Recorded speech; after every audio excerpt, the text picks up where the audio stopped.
Oh, hi. Oh, hello.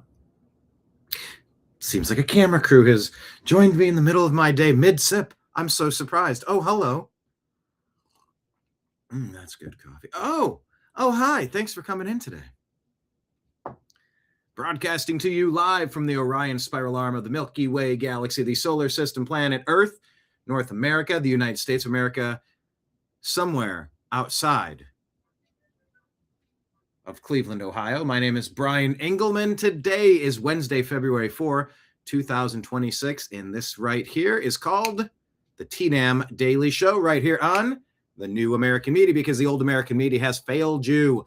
Yes, I mentioned Cleveland because we just did a show that sort of set me back, and then I was working with artificial intelligence, and my goodness, oh, is it frustrating when it doesn't do what it says it's doing, when it gives you fake information, when it won't create an image for you, when you give it specific parameters and it keeps lying to you that it's giving you a title for the show under 99 characters or less.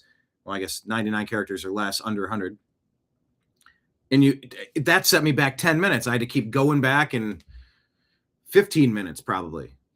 I had it all set up and hit launch, and saw you can't launch the show. The title, the characters are more than 100 characters. I said no, but I went into Grok and I said I want this 99 characters or less. So like copy paste should have been.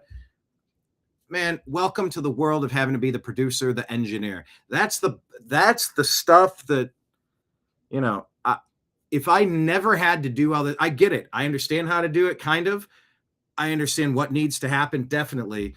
I don't want to do it anymore. I really don't. I'm okay doing this. I like that I get to pilot this plane. But my God, the headaches and the hassle and the delays and the setbacks and the frustration, that stuff is for the birds, man. And they talk about, whether it's Jocko Willink or clean your bloody room. Whatever it is, a key to success in life is doing the things that you don't want to do. I get it. And that's why I've been doing it for 2 straight years, doing daily show. Well, I guess with Blake, I was doing like twice a week, but it was never enough. Yet every show I did was too long for Blake. Like the partnership made sense to some degree, but I had way more to say. Waiting between Thursday and Tuesday was like 7 news cycles. I've been doing the stuff I don't want to do, with uploading all of this and all of the text, all the tags, all the uploading, all the this has been a marathon for me of cranking out content. Now, if I were part of a team where we had a producer and engineer, like people handling the things, and I could just direct the things to happen, oh my Lord, that's what I want to do.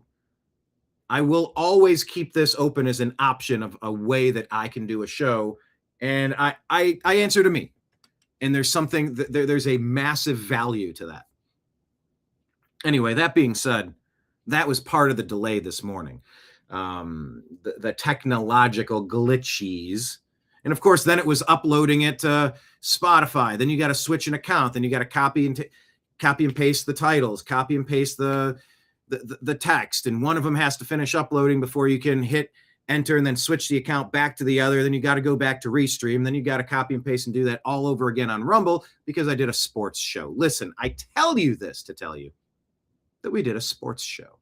And the reason why I said I'm broadcasting to you somewhere outside of Cleveland, because if you haven't picked up on that by now, I just throw random. They're not random, but I throw darts at the map. I'm the map. I'm the map. I'm the map. I'm the map. I'm the map. I'm the map. Question of the day. Tell me what that's from. It's from both a show and a comedian making fun of the song on the show about the map. QOTD, type it in the comments. By the way, hit the thumbs up button. Make sure you smash the thumbs up, the like button. I did a show about the blockbuster Cavaliers trade. 2-time All-Star Darius Garland goes from the Cleveland Cavaliers, along with the 2nd-round pick, I believe from 2026, next year's pick. That goes out to the Los Angeles Clippers in exchange for James Harden. 11-time All-Star. One of them's 30 36 years old and 26 years old. There's a 10-year difference. I believe that's the age. Is it 38 and 28 or 36 and 26? Cavs expected to maybe make some other big moves, heavy in discussions with Giannis Antetokounmpo and maybe getting LeBron James back next year. So we did about a 30-minute show with longtime friend of the Unhappy Hour sports show. Zach Barris joined us from Florida. He'll be heading out to the Super Bowl this weekend. But check out that show. That was me telling you that I did a sports show. Please check it out. Also, just a reminder, we appreciate you being here. We're going to talk about on the program some of the topics include the shutdown. It just seems like every couple of weeks, every couple of months, every couple of hours almost that there's another government shutdown, but it's ended. Did somebody win? What did we learn? Don't know. The Epstein stuff. How deep does it go? How bad is it? We're going to play a whole bunch more. So before we dig into anything Epstein related, I believe it to be purely demonic energy. So before we get started, we guard ourselves, we protect ourselves and say, dear Lord, Heavenly Father, Jesus Christ, the grand architect of the universe, whatever you deem to be the creator of this experience out there, I believe there to be a good and a bad, a light and a dark. And I want to use the visual of the chakras activating from the root all the way up to the pineal gland and shooting a radiant beam of energy up into the cosmos, creating a snow globe of protection around us with your angels and your grace and goodwill so that we can enter these demonic territories and not let it damage our psyche, much like handling poison can destroy us if we don't wear the proper protection. So guard us in this journey as we try to battle the demons and try to make sense of why it seems like nobody's facing any justice for this. While also realizing that a random unverified accusation does not constitute proof or evidence. In your name we pray. Amen. So we're going to dig into the Epstein stuff again. Every day there's more stuff to talk about. And in some ways, each day is worse than the last somehow. It's not really possible if you've been following this stuff for 15 years like I have been, or 30 years like I have been. If you've heard Alex Jones covering this stuff, if you've just been awake and alert, it's been a heavy burden to bear. Well, hey, wouldn't this be a great time to give us that UFO information, right? How about some UFO disclosure? Oh, it was interterrestrial, extra-dimensional, reptilian, cannibalistic, blood sacrifice demanding demons this whole time. Oh, now we know. Or wait, maybe it'll be Project Bluebeam and they're supposed to be the benevolent ones. Wink, wink. No, totally. Get on the ship. That's your God, not God. Go follow them.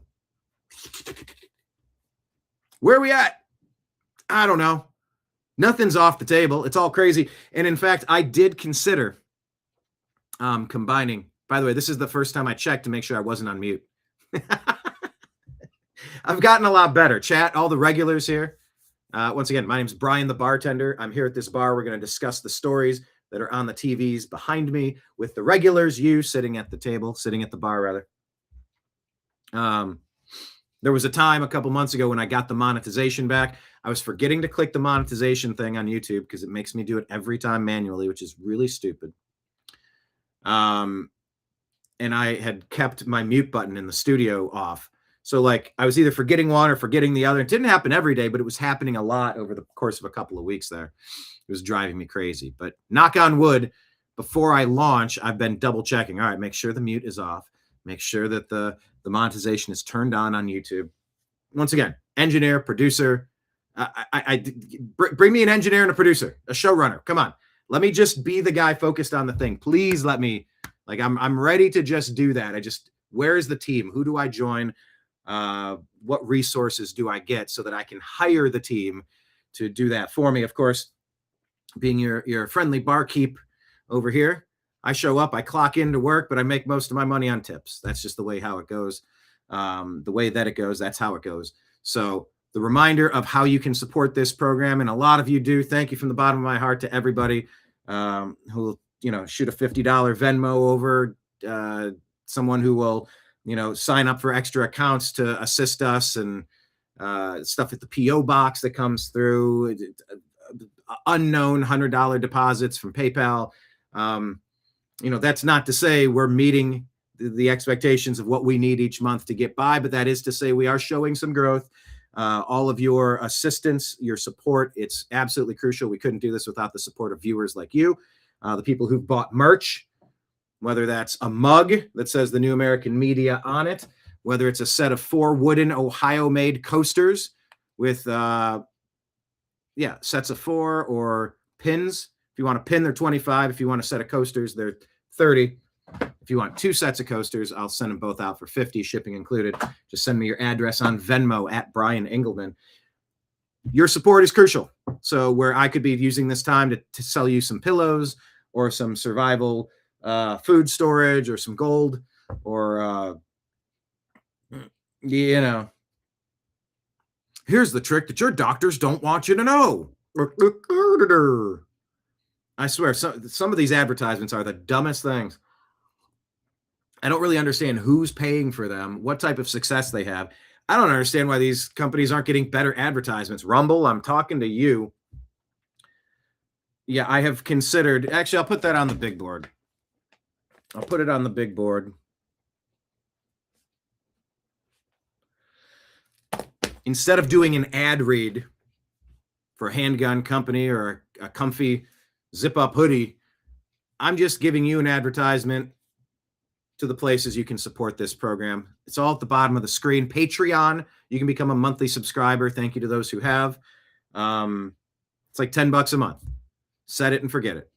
Or you can do like $100 a month or $1,000 a month. It's a great way to do it. There's also free. So please, everyone, if you could take 5 minutes, just sign up for a free Patreon following to the New American Media. It will let the algorithm know that people do support what we're doing on a continued basis, and it will help the algorithm show that more people could see these things. Everything's algorithm based. You hit the thumbs up button, you hit the like, you comment, you engage with the show, share it on X, share it on Facebook, copy the shareable link and text it to a couple people. It's time to grow the show. So yeah, check out the Unhappy Hour Sports Show earlier today. Check out our upcoming either tomorrow or Friday is going to be strictly football. Let me double check when that will be. That'll be myself, Jim Mitchell, Ezrael Robinson, and Mike Barra. Strictly Football, Season 2, episode, 29 maybe? 2 seasons of this. It's a really good football roundtable. But we do what we do, and your support is crucial. Thank you so much. Those are the ways you can support us. You can also become a monthly supporter on Rumble and YouTube. Thank you to the people who have. I think it's as little as $5, or there's different tiers. You can sign up, just set it and forget it. And every month it'll just take $5 out, and it's like, hey, that's a great way. Those are building blocks that we can build the foundation on this Lego foundation pad.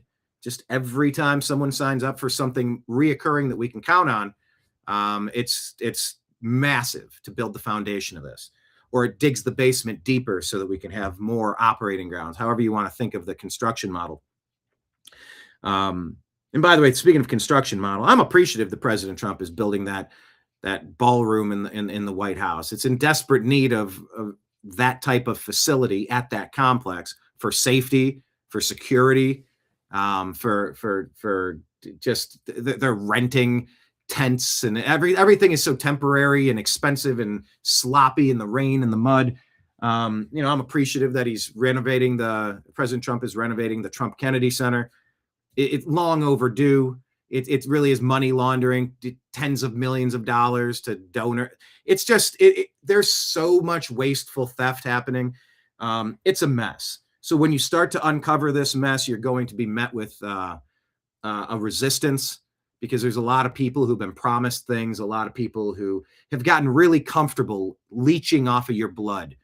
I shared a clip about Vladimir Putin talking about vampires and talking about the Epstein files and talking about the elites and the people, the ruling class that have been doing this stuff for a long time. Now, I got to double check to see if that's an accurate quote or not. But in this case, I'm talking about the leeches, the blood-sucking vermin, not the banksters this time per se, but we're talking about the people in government who have rigged the government and made it intentionally confusing and unfollowable, so we can't even tell what's happening. Elon and Doge exposed a lot, and then a lot of that wasn't codified into law. So like, it's just all that work for nothing. We're exposing this, we're exposing that, and there's no significant arrests. The grand conspiracy, the Clintons, the Biden, Harris, Mayorkas, Obama. Where are the arrests? Clapper, Comey, Brennan. Where are the arrests? The deep state seems dead to rights on the voter fraud with Tulsi Gabbard, what they're uncovering down in Georgia. Where are the arrests? We're just sitting here saying the cabal, the whole Epstein thing with the ranches and the babies and the sacrifice and the this and the that. This gets so dark and obvious. Once again, keeping in mind that just being associated with some random email with a couple of keywords, oh, you got to get them. It's like, what are we even talking about? What evidence do we have? There was an email that said something. What does that mean? So are we underplaying? Are we downplaying the Epstein stuff? President Trump's like, it's time to move on. Again, why does he seem so weird on this? I don't like it. The longer we go without a reveal, the more frustrated and concerned I get. Of course, on the flip side, if they had evidence on Trump with this stuff, he would have been nailed to the cross 4 years ago, 5 years ago, 8 years ago, 9 years ago. Give me a break. They wouldn't have sat on that. Trump's the only one that helped the feds to take Epstein down, because Epstein was the feds. He was Mossad. He was CIA, or he wasn't. So it doesn't seem likely, but it seems weird.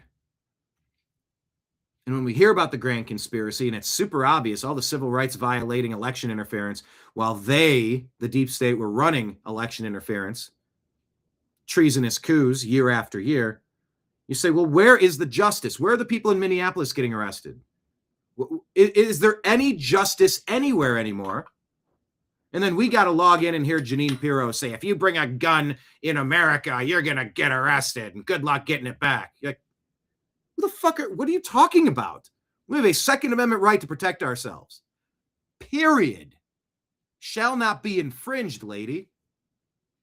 And so, no, I don't pin all of my hopes on any political leader. Yes, I've deemed some of the things that have happened in this Trump administration to be the best I've ever seen in my lifetime. The only thing remotely resembling it's about time. But on the other hand, there's a whole bunch of shit that's not adding up also. Oh, no, trust the plan. What if Epstein was the plan? What if he's the one that created Q? Did you hear that one? What if Epstein's the one who created Bitcoin? Now, when I say created, let's say it in the general sense where Al Gore, I invented the internet. Did you, Al Gore? Did you? Tell me more about that hockey graph. Boop. My nose is growing, and so is my stock portfolio, my carbon exchange portfolio. Boop.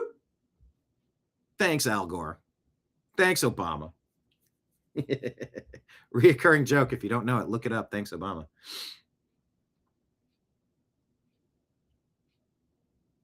But there's a lot we got to get to. So we're going to talk about it. We're going to talk more about the Epstein list. We're going to talk more about the SAVE Act. Savannah Guthrie's mother is being held for ransom. What the hell is this story? ICE? Did ICE pull out 700 people? Are they in retreat? Did the wacky no border leftists win this argument? Or is that being misreported? Surprise. I'm thinking it might be the latter. And the Iran chaos, shooting drones down, 30,000 people butchered in the streets allegedly by the Ayatollah. What's going to happen? We were harsh on Obama for, during that Green Revolution, not supporting the people when they could have overthrown the Islamic regime. And you go, well, maybe Obama's a turncoat. Maybe he is a part of the Muslim Brotherhood after all. Maybe he is an Islamic supremacist sympathizer, and that's what he is intending to change the United States of America into. We're just 5 days away from fundamentally transforming the United States of America into what? 40 million illegal alien invaders, sleeper cells, mostly military-aged men. How many Islamic supremacists have been dumped inside of this country?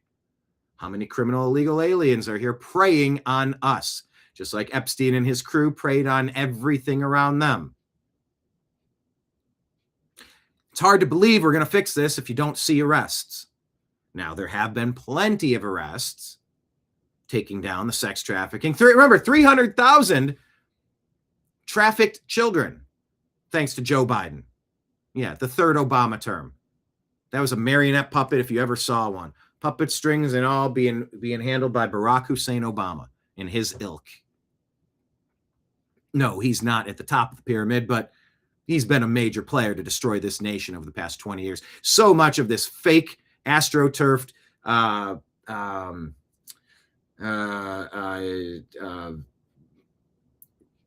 racial division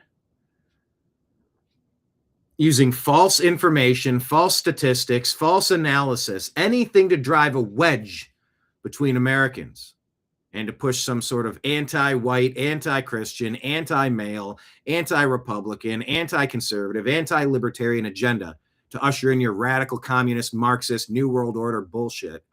That's what we've had for 20 years. Even when President Trump had 4 years, they ran interference and they were screwing things up that whole term. If it wasn't Me Too, it was, if I had a son, he'd look a lot like Trayvon. Oh, he would. The guy that jumped out of the bushes and attacked the guy and was using a ground and pound maneuver to crack his skull open on the concrete when the guy fired once in self-defense. That one, every story, hands up, don't shoot, except it never happened. That guy charged a cop, attacked him, and tried to take his gun out of his belt, off his holster. No. He was a gentle giant. He put his hands up and said, hands up, don't shoot. Bang, bang, bang, bang, bang, executed because white people are evil, because whatever the case. This has been pushed at you from the lying legacy media for the better part of 20 years now. And you got a generation of kids that have grown up with this bullshit going, well, I guess I got to pierce my septum and dye my hair green and go out there and fight the resistance because those damn Nazis are everywhere. Yeah, they're figments of your imagination. They're figments of the brainwashing. And you saw it on full display. Hollywood. Get a piece of Hollywood and cast a spell. Well, we're broadcasting. We're casting a spell broadly. We're trying to manipulate you. We're trying to brainwash you. Great. Thanks, Democrats. Thanks, Obama. Thanks, Hollywood. Thanks, Grammys. Yeah, ICE out. F ICE. Bro, I've worked these events. They shut your whole fucking street down. You can't even turn the corner with a vehicle without reaching checkpoints. It's common sense to have checkpoints, and you damn well better have checkpoints at the borders of your nation to filter out any piece of poison that could damage the people inside.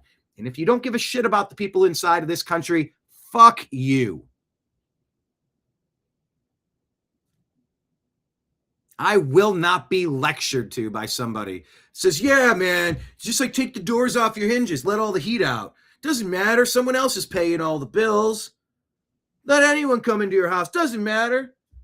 Don't worry about all these Americans who've been brutalized and lives, families destroyed by illegal alien invaders with known criminal histories that should have never been here. Leave your car doors unlocked. Take the doors off your hinges. Everybody, everywhere. In fact, I'm going to open up my legs and have sex with every person I meet. Because there are no borders, man. It's like racist or something, or Nazi or Gestapo or something. By the way, you can't have an ID card to vote because, let me check notes. Racist. You've heard that phrase, right? That the Democrats want you to believe that there's certain people in America who are too dumb to get an ID. Now, everything you do in life requires an ID. Contracts, credit cards, you got to prove who you are. Renting a vehicle, hopping on an airline flight and hopping on a plane. I guess you don't hop on an airline. Hop on pop. Look, common sense is upside down, and I need you to help me expand some sanity into this universe. That's why I appreciate you all for being here. All the regulars, all the first timers. Every day we get first timers, I assume. Every day regulars come back. Like, it's just, we we run a good operation here. I think we do. I think we do. There's a line in the sand, and we've reached it. You know, I will not back up. I have taken baby steps backward as far as I can, and now it's go time. Is it go time yet? Dear Lord, let's get some go time. That's not retribution. That's not violence. That's not vigilant. I am calling for justice. I am tired of waiting. But we all need to be strong, physically fit, mentally fit, spiritually fit, financially fit. It's all part of a package.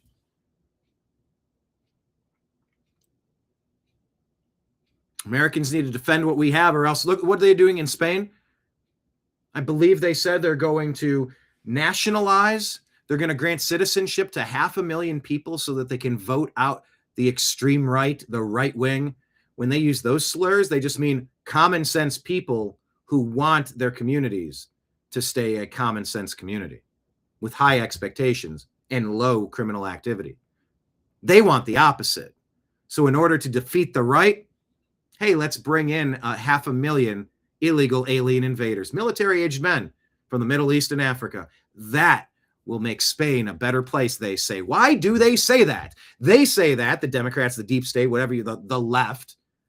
These parties are all different in Europe, but you get the point. AfD being the pseudo-MAGA wing of Germany trying to save their country. But it's all being invaded at once. This is the Obama doctrine. Flood sovereign nations with non-citizens and then flip the script. Change the voting blocks, the dynamics of the country, and you'll never have a country again. It'll be done. That's why you never vote Democrat. It's not enough to be... Wait, what do they say? It's not enough to not be a fascist. You have to be actively anti-fascist. Well, cool story, because you're the fascists. We all see you with your street justice checkpoints and your brutalization campaigns and your harassment and your physicality, your criminal activity. We see who you are. It's not just enough to not support Democrats. You must actively work to retire every Democrat that you can politically. Yeah, but they're opposition, you know, the person they're going against, there's a couple of things about them I'm just not a big fan. Cool. List the top 30 attributes and list the 30 things that you hate the most about them. Top 10, whatever, pick a number. Write a list, stream of conscious. Are they supporting craziness like unnecessary genital mutilation and gender confusion? By the way, are you going to watch the Bad Bunny broadcast with the Hollywood? They're going to concoct this. We assume it's going to be some sort of gender bending, gender confusing, man in a dress stuff. Or are you going to turn over to the Turning Point USA? It's going to be Kid Rock and some other people. They're going to have a concert. Oh, I'd much rather watch the Kid Rock one. Absolutely. Absolutely. You know, and if I'm also like, if someone wants to do their thing, go ahead, do your thing.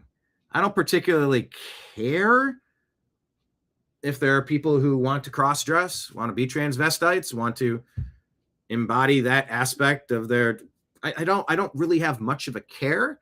What I do care is trying to sell it to the nation and confuse the children and try to recruit people to join that team. It's a fetish. It's a preference. It's not something that we want to be broadcast to our kids because it's leading to unnecessary genital mutilation. By the way, a report came out. We now have a big medical agency saying that we should not be messing with people, plastic surgeons saying we should not be messing with kids under 19 years old. No, you don't chop off healthy body parts. Stop it. There's gender dysphoria. There's mental conditions that are going through society, and they're pushing it as a mind virus. They want your kids transsexual. They have fetishes to feed. They're vampires. Not everyone, but amongst the group, There are a ton of bad people out there with bad intentions who are abusing kids. Those 300,000 trafficked kids. You want to say it's compassionate to have an open border? Fuck you. Wrong. I disagree completely. What's compassionate is having the same amount of security you will have outside of a Grammy event where everybody has to show papers, please, papers, please. You're literally the Gestapo. They got canines checking the cars. They got big mirrors. They're checking underneath the vehicles. I know because I've worked these events. I've been at these events. And it's common sense to make sure that you're not allowing enemy combatants into this nation, because there's plenty of them. And there's plenty of domestic ones as well. Plenty of domestic, homegrown troublemakers, treasonous actors who want to destroy this nation, burn it down, and govern over the ashes. Democrats don't care. And they must be demolished as a political party. I consider them to be a domestic terrorist organization at this point, and I have for a while. Prove me wrong. So, this is the ongoing saga of what we're working with here. We got a lot of stories to get to. I'm going to get to your comments. Smash the thumbs up button. Hit like. Hit subscribe. Hit the notification bell. Tell a friend. Text it to someone. It's time to grow this show, the TNAM Daily Show, here on the New American Media. And it's time to officially start digging through the rubbish, rifling through the rubbish, separating fake news from fact. Right now, buckle up, top off your beverage, and let's get it started.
Your guide to the truth. TheNewAmericanMedia.com.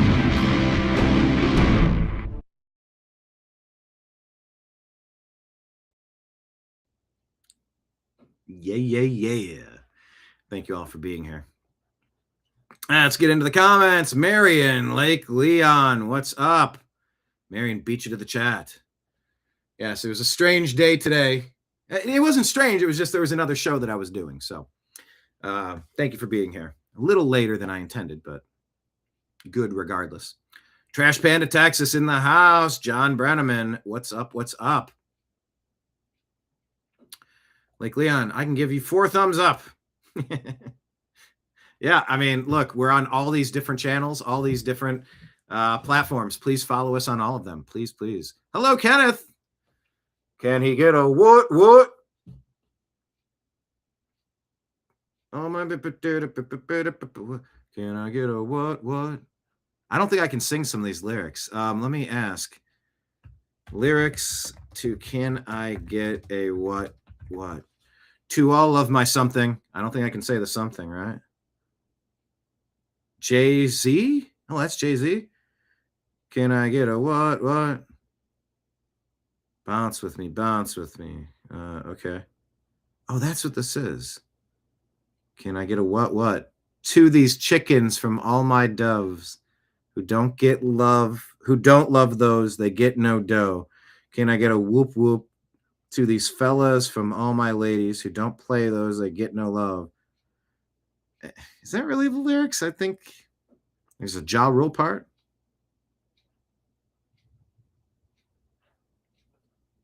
Anyway, yeah, you got your what? Thanks. From Marion. There you go. All right. Yep. Marion says, is it Child Trafficking Awareness Month? It should be. Happy Epstein Month to you all. It's just you can't escape the story, right? Like Leon wants to mark himself safe from not being on the list. There you go. Kenneth is list free since 93. Tippecanoe and Tyler too. List free since 93. Kenneth says the old American media cheated on me. Man, they cheated on all of us. That's why I had to build this thing. I'm so sick of being lied to by the professional propagandists. They can all go to hell. I hate you. You know, I'm not supposed to have these emotions. Maya Angelou famously told Dave Chappelle, you can't hold on to hatred, David. It's like a cancer. It'll do nothing to the object that you're angry at, but it will consume you if you hold on to it. You know, but I sort of have a little bit of Trump energy where he's like, that's not in me. I do hate my enemies. And I do, because they hate me. And I am sick of it. I just want to be left alone. You know, I think every American deserves the right to just be left alone. Isn't that fair? Isn't that fair to ask? I think that's very fair to ask. Just want to be left alone. Leave me be. And the old American media cheated on me. And they've just been running their scams and getting us sick, just committing atrocious, unforgivable sins day in and day out, ruining our lives, stealing from us, making things more difficult. I'm done. I'm done with all of it. The old American media, they did exactly what they've always done, which is lie to you and steal from you. Screw them. Thank you for finding us here at TNAM. Thank you so much. Your VCR is flashing 1212. Well, if it's going to flash anything, Kenneth, that's a good one. Question of the day. It came from you. I just heard you say it. No, the map is from something else. No, not from mine. It's from it. Well, let's see if there's any. No, I'm not forgetting the comments on the side. I just didn't bring them up yet. There we go. No, Project Blue Beam, not Project Jim Beam. Thank you much, though. Kenneth is going to light up a Super Bowl this weekend. Wink, wink. Nudge, nudge. Anybody else? Anybody else? Marion reminds us, yes, the mute button was driving us crazy too. I know. I couldn't do much without it. Like Leon, ask Jamie. Jamie, can you help me out with that mute button? I know. I'm Jamie. No, I was talking about the addition to the White House, the ballroom. I wasn't talking about boxer shorts. But speaking of ballroom, hey, tip your waitress. Hey, try the steak. All right.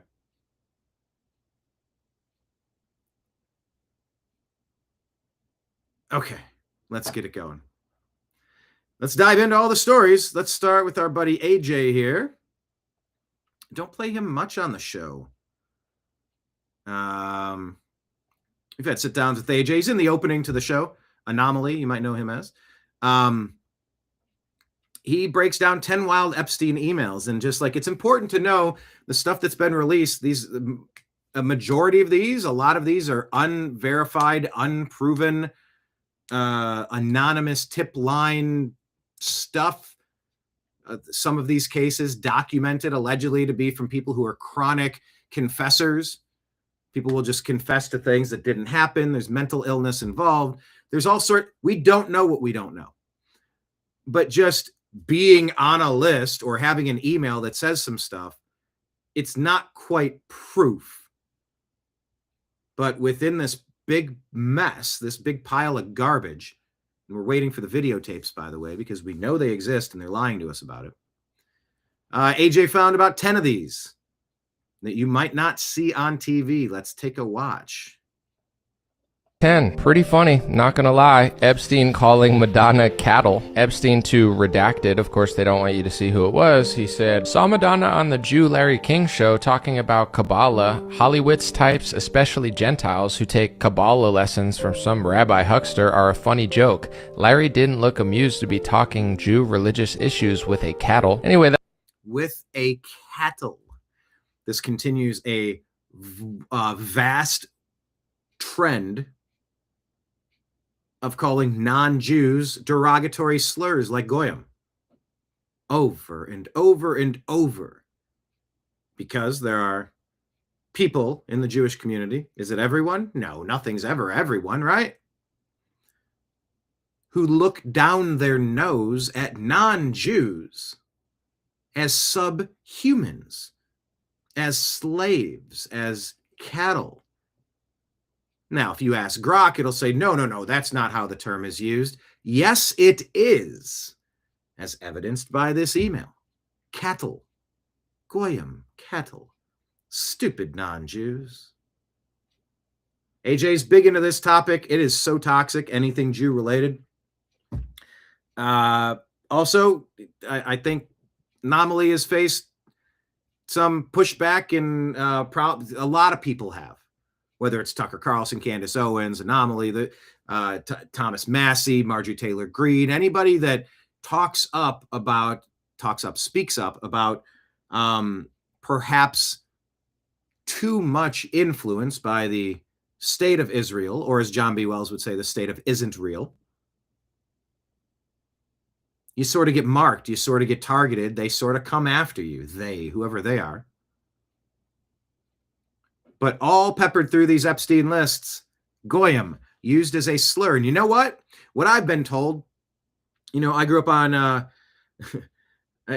I grew up on hip hop and rap and popular culture that can sometimes drop the N-bomb 40, 50, 60 times a song. And it just means dude. What's up, dude? Nothing, my dude. Dude, please. Okay. If they can use that word as dude, and I can take offense to it, well, someone else would take offense to it. No, it means dude. No, it's the worst word ever. Well, that's just like your opinion, man. Yeah, well, you can't say that. Blah, blah, blah, blah, blah. Okay. I don't like what it feels like to be called a goyim. So stop it. I don't want to hear it anymore. I consider it to be a slur. Do you? Question of the day, just to take the temperature. Like I said, I don't really delve into this topic much because it is poison. The term goyim. Question of the day, goyim, slur or not slur? Tell me in the comments how you feel. No, not Marjorie Paint Her Green. Marjorie Taylor Green. Kenneth went from hip hop to hip replacement. Anyway, we've covered it for the past couple of days here. Here, I'll just change it to this. The term goyim appears over and over and over again in these Epstein emails. And then in the same breath, they try to tell you he wasn't a part of Mossad, wasn't working for Israel. And you go, come on. This is a blackmail ring to get people to do your bidding. You catch them in some compromising positions, and now they work for you. This is extortion. It's money laundering. It's bribery. Lake Leon says, I've never heard of it, the term goyim. Goy. Kind of says, question today, not a slur, I guess. All right. Well, keep your eyes and ears peeled for that term, because the way that I'm not super familiar with the term either. Except usually when it's brought up and I'm scrolling through social media, it's being used to talk shit about non-Jews. Goyim. Wow, nobody's ever heard of it. Yeah, I guess. Yeah, look it up. I typed it in the comments. Or goy. It's a shortening of the slur. So either it's a slur or it's not. You be the judge. I don't like the way I feel hearing it, because like in this case, in this literal message, cattle, subhuman animals is how some Jews look down their nose at non-Jews, to call them cattle or goyim. How could that possibly be a positive terminology if it's synonymous with fucking cattle? So you be the judge. AJ, continue. Tell us some more emails. That's number 10. Let's get to number 9. Let's stick with this theme. David Stern was talking to Epstein. Epstein said, just go hang out in the lobby. And David Stern said, that's for the goyim. Anyway. Oh, there you go. There's a second one. I believe David Stern is the Jewish former commissioner of the NBA, National Basketball Association. That's for the goyim. That's for the subhumans. We don't do that. Do you feel it? Does it feel dirty? Does it feel slurry yet? Wait, let's get to number 8. Steve Bannon and Epstein talked a lot, which is fascinating to me because Steve Bannon's been really outspoken recently about the Israel lobby in America. So how do you reconcile that if Bannon's trying to reduce the influence of a foreign nation on American politics? Yet he seemed to be one of the closest people to Jeffrey Epstein before he passed. I don't know if he was one of the closest, but they definitely did their big sit down and close. Many would say way too close for comfort, for sure. AKA killed himself.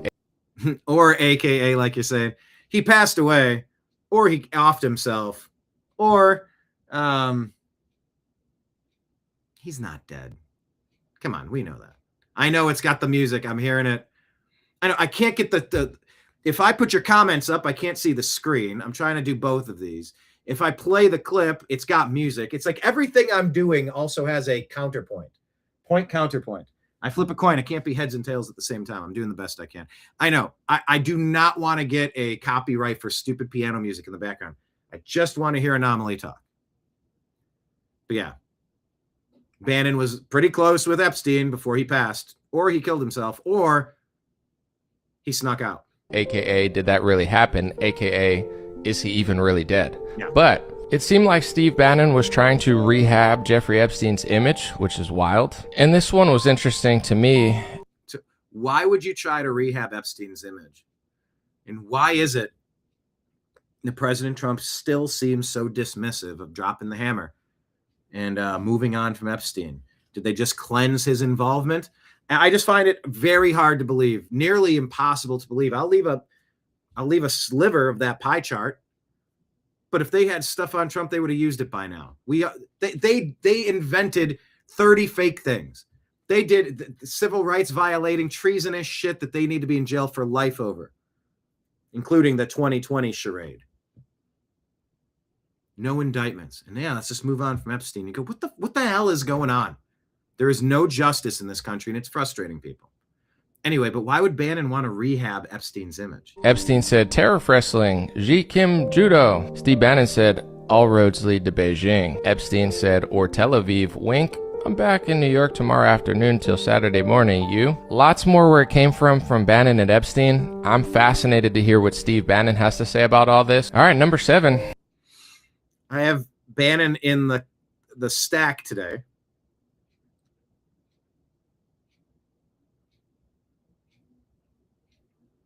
What was that, Lake Leon? I didn't spell it right. You took the screen away. What did you try to spell right? The Goyim? Goyim? Goy. G-O-Y. Yeah, I have Bannon in the stack, but I think it's more talking about ICE issues. Hopefully I don't get drone struck for this one, but if I do get drone struck at any point in my life, you should be able to figure out who did it. One email said, I give you permission to kill him. He is apparently with Olga. He lied to you. He lied to me. No. We played that one for you yesterday. Why is it redacted who these messages were going out to? Why are we redacting them? Number 6 is an email between a Rothschild and Epstein about Ukraine. Epstein wrote, Ukraine upheaval should provide many opportunities, many. The Rothschild wrote, I miss our talks and hope you're well. We'll be home tomorrow night. Will you be free? And let's discuss Ukraine. Ukraine. Rothschilds, banking. There have been rumors that Ukraine is about building a greater Israel. There's 2 stories that they're trying to expand Israel and taking over the Gaza Strip and more. There'll be more on the way, is some of the claims. And that Ukraine is going to serve as a new European, I don't know what you'd even call it, a Jewish satellite state. And that this war with Russia is not what you're being told it's about. I don't know. Number 5, Jeffrey Epstein emailing redacted. Of course, they can't show you who this is. Yeah, why would you show who any of these are? Hey, Jeffrey, do you still need a fake wife? I might have found a perfect candidate. She is 50, Russian, speaks perfect English, has lived and worked in New York, Jewish, and trustworthy. Do you still need a fake wife? Yeah, what is the story with Epstein? Just a not married guy? I've never heard of an Epstein wife. Is he gay? I mean, he's almost got to be with the stuff he's involved with, right? Don't know. Bi? I don't know. Demon? I mean, that appears to be super obvious.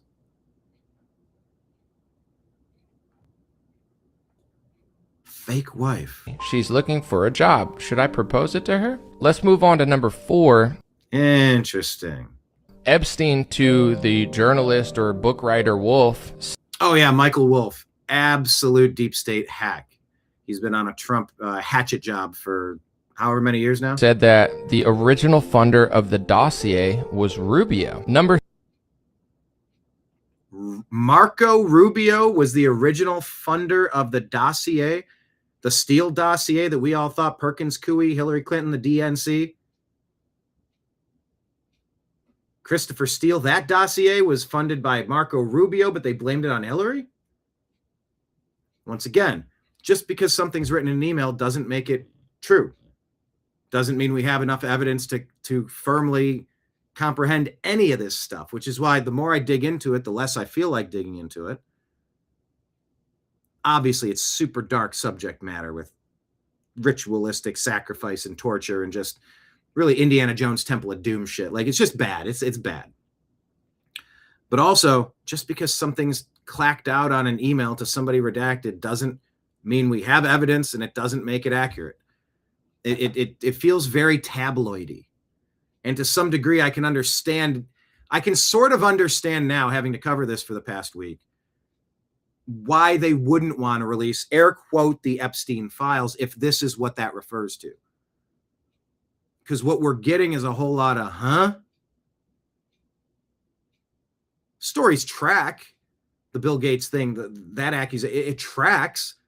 Does that make it accurate? I mean, I know his wife divorced him, and I know how that played out, but that doesn't make it true either. But the dossier could have been Marco Rubio, who's now the Secretary of State, who's now the number 3 in charge to take over the country if Trump and Vance could get taken out, like Charlie Kirk, or like they tried to do to Trump and Butler. If you had the dirt on Trump and you could have nailed him to the cross and strapped him to the electric chair years ago, you don't think they would have done that? Do you think Butler would have been necessary if they could have just released something that actually happened? You can suspect Trump or say, he said something crass about kids on or 16-year-olds or 17-year-olds on Howard Stern. And, he made that weird comment about his daughter. If I was a single man, I would date my daughter or something. It's like, I don't know, whatever. You can add all this stuff together. Oh, he's a womanizer. Oh, you can grab him by the pussy. Okay, yeah. None of that also adds up to, those can be Lego building blocks, but that doesn't mean you get a Millennium Falcon by the time you put the blocks together. It might just be a clump of blocks. So just inferring all this negativity right off the bat, it's just, I don't know. When we said release the Epstein files, show us who's abusing the people on the video. That's what we want. Random emails about random things. This is what? This is more just of the drip, drip, drip philosophy. Just trust the plan. Trust the plan. I actually had a conversation with AJ 2-3 years ago, Anomaly, about, well, what about the people that say trust the plan? He went off on that. And it's a very good point. Then when you hear that Epstein might have been Q, Epstein might have been that whole operation, a psyop, to get patriots to sit back, relax, and let someone else handle. No, there's a big plan. Don't worry, they caught them all. Just you go, caught them all? You let Biden serve a 4-year stolen term? That doesn't sound like you caught anything. It sounds like I'm catching stupidity believing your Q bullshit. Is it fair to say that? I think so. And Anomaly and I talked about that in person. It's a very good point. But just because something's jotted about in a random text message / email somewhere, that doesn't necessarily make anything true. I think we want to see the videos of the people who were compromised.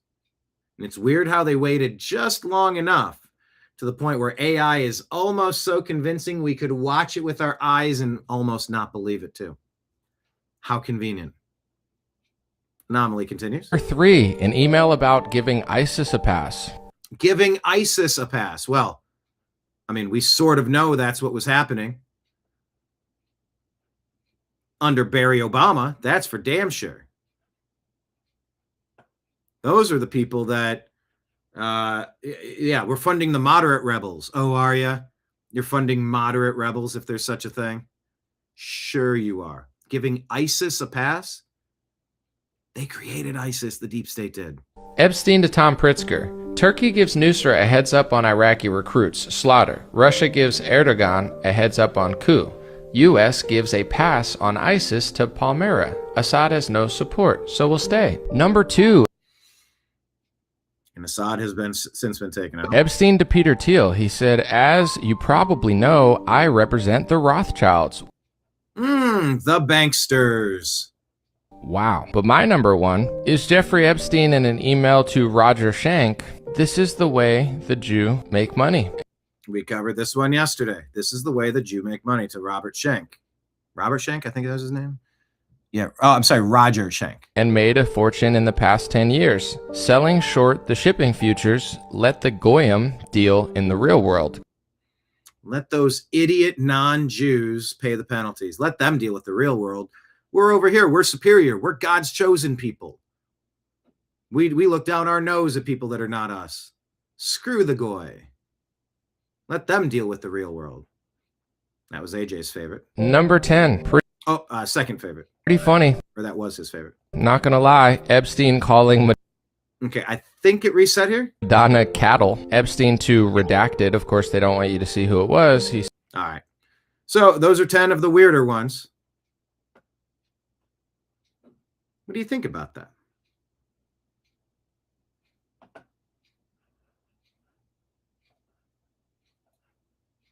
All right.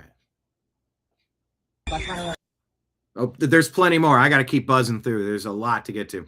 Right Angle News Network shows a black ICE agent going viral after this interaction with a leftist. Energy? Is that kind of your energy, he's asked? Like we should rip people apart from their families? Are you a man? Wow. Wow, is that a question? Wow. Okay. Are you a man? How do you feel about ripping people from their family? How do you feel about ripping people from their family? Does that feel good? Does that feel good? Sir, I need to move. House nigga working for the fucking KKK. Woo! Did you hear that? That was the hard G and the hard R. A house. What's wrong with you people? Why Says the F is wrong with you people. are you calling a woman a man? I mean, what kind of a guy does that? Fucking house nigga, bitch.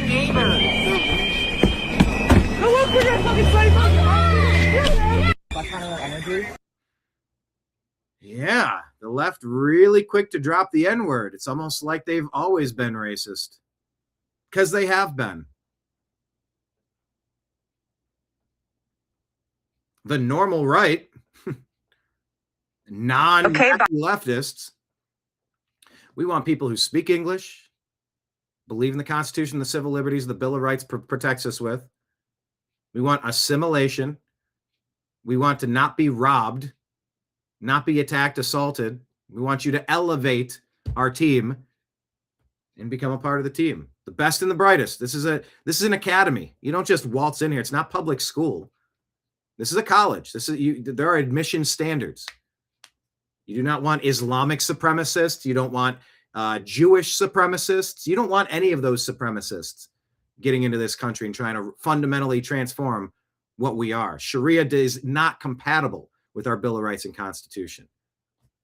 There need to be guidelines and tests and verification, validation, and long track record training periods, long temporary procedural periods where you kind of got to earn it.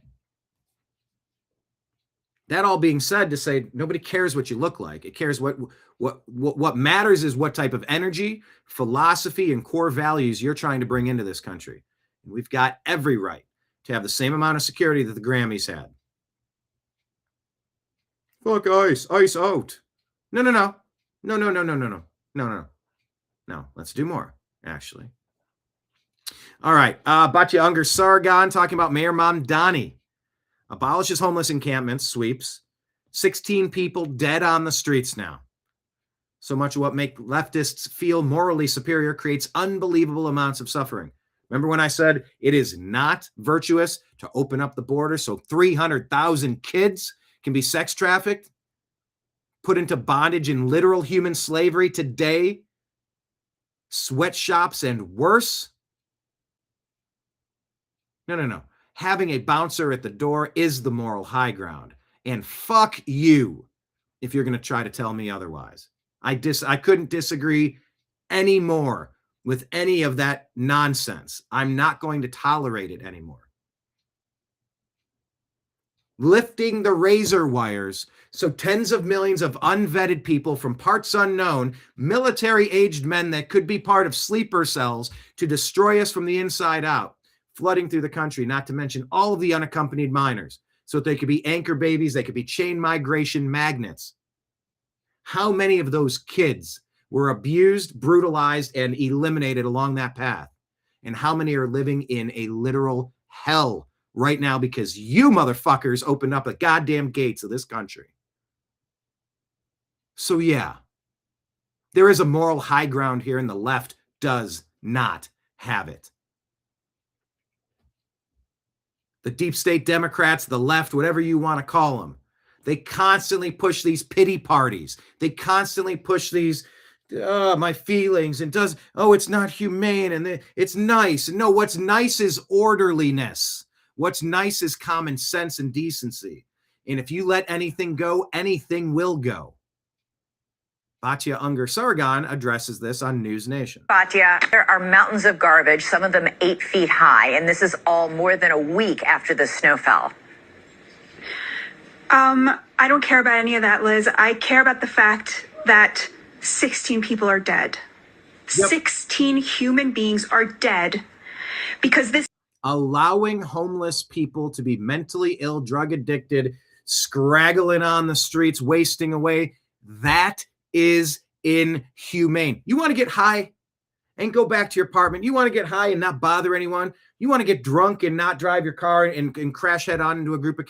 I seriously don't give a shit what you do with you. You can go about this universe. You can go about this video game. Have fun.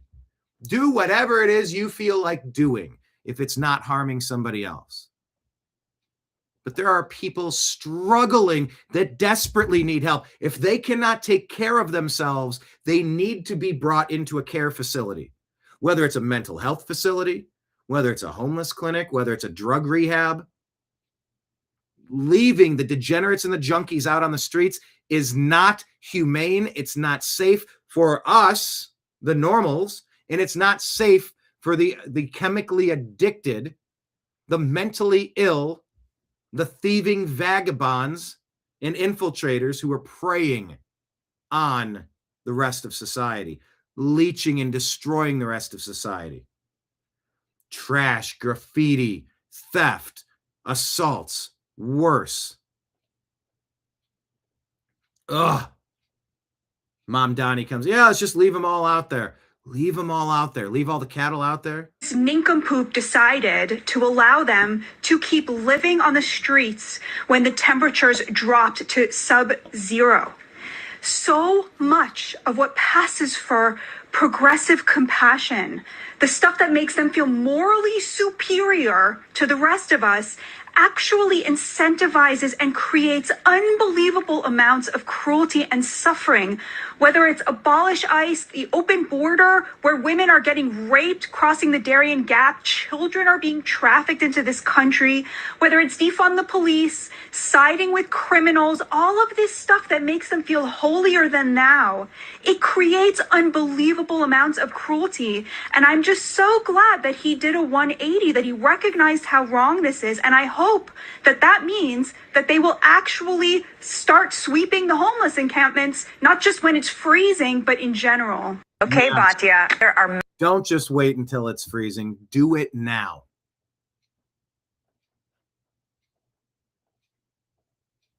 We had a massive problem with this stuff in Los Angeles, and we were not getting helped by the LAPD, the district attorneys, they say the Soros-appointed district attorneys.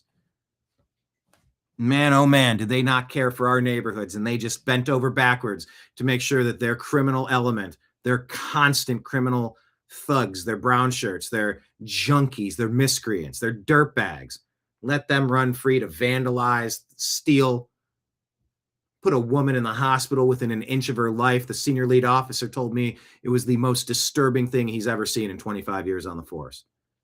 Happened in the fucking building next to me. Because you wouldn't just take the 5 or 10 dipshits and put them in a fucking cage where they belong.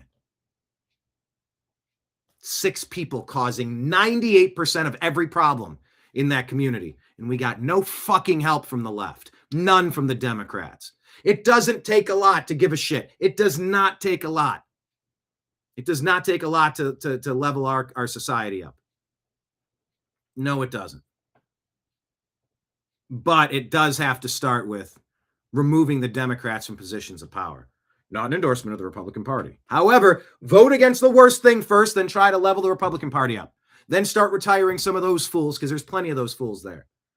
And I think in this election cycle, you're going to find many more MAGA members than rhinos. Good. That's a step. But man, are you really telling me we can't do anything to get some law and order, some justice in this country until the midterms? Give me a break. Trump, you were indicted over nothing. You were caged, you were fingerprinted, you were maligned, you were taken through the fucking ringer over nothing, over trumped up charges. Future generations will never believe the term trumped up charges wasn't invented during this time period. And you're telling me you can't go after the known dirtbags? And I guess that's kind of at the core of the Minneapolis situation. I'll get to the story in a second, but they're drawing down 700 ICE agents. Oh, so they're retreating, says Steve Bannon. Says a few people. There's plenty of people who think that we're retreating. Tom Homan kind of set out and said, look,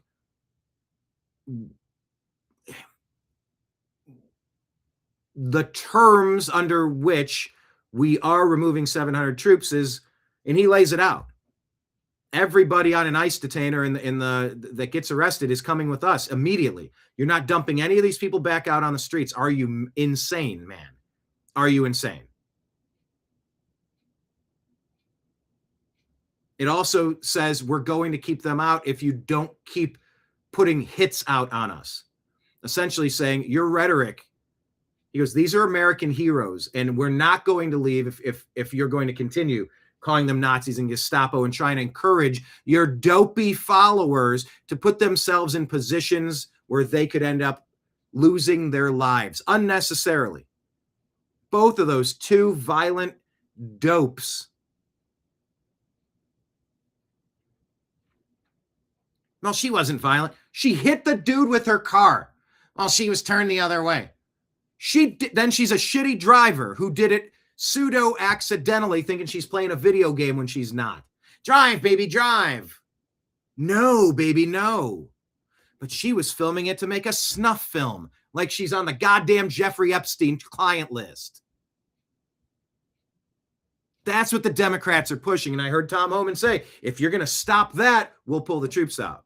We'll pull the ICE agents, the Border Patrol. Yeah. If you work with us and give us the people that we know about, and you stop putting a target out on us, like you shot the ICE agents in Dallas, but you hit illegal aliens instead. Remember that? Remember that attack? They shot into the police house or whatever it was, and they killed 2 illegal aliens, I think. There was another attack. I forget the other city. I knew it, and I'm like, yeah, I'm absolutely going to remember the city. I remember Dallas. I'm forgetting the other one. Anyway. Ugh. Frustrating day here. Steven Crowder put this out and says every single mention of President Trump in the Epstein files posted by the left consistently crops out the very next line. Quote, the complainant was spoken to and deemed not credible.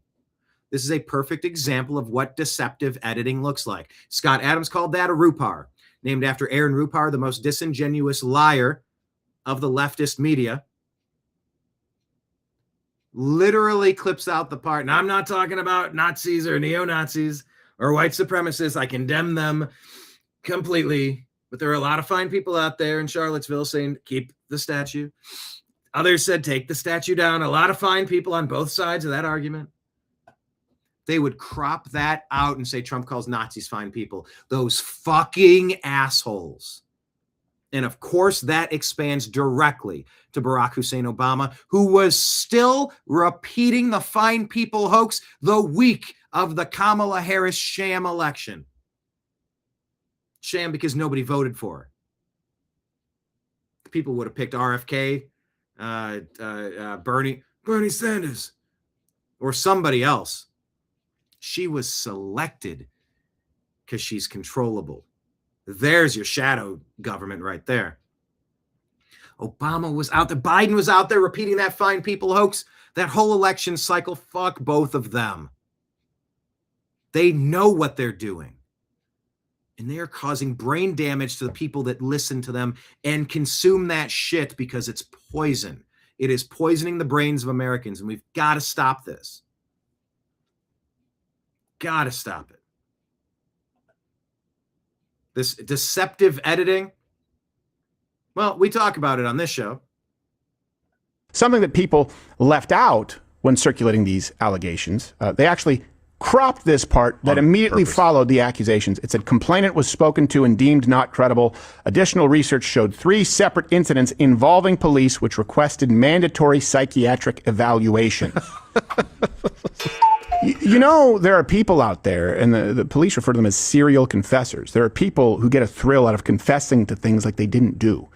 That's why sometimes people go, well, he confessed. Well, there are a lot of people who confess. They will confess, and it's verifiably false, and they'll keep coming back in to go, no, I did it. I committed the rape, or I committed the murder.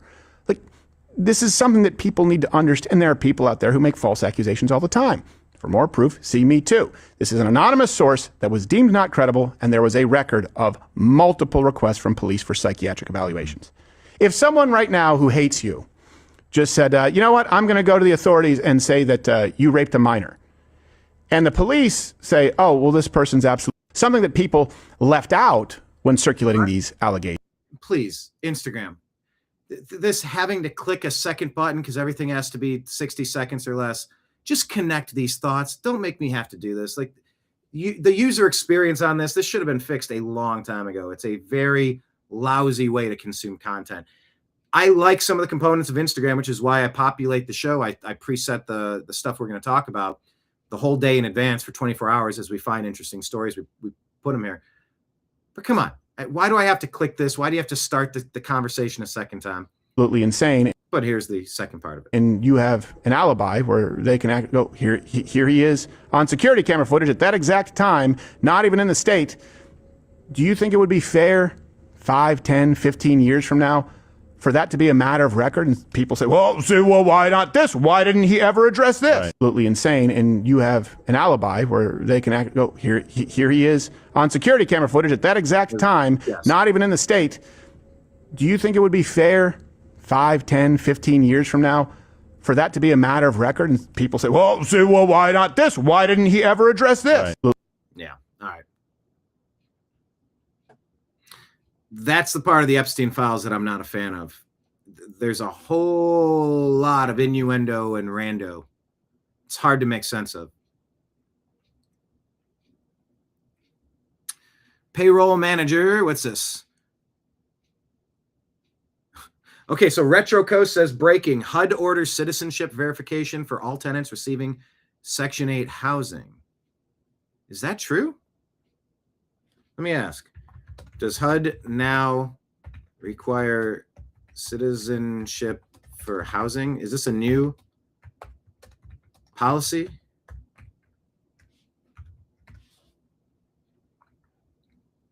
Let's ask. At least ask Rock. No.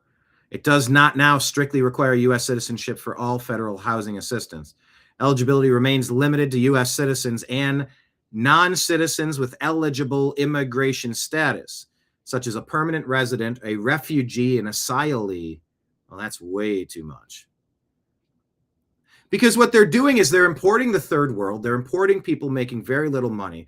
Then they're subsidizing housing. They're subsidizing food. They're subsidizing medical. And offshoring those costs by reaching into our pockets for tax dollars instead of just letting people pay market wages for these jobs and providing these things. We are losing as American taxpayers every step along the way. Oh, that is weird. But there is a major new enforcement push early 26.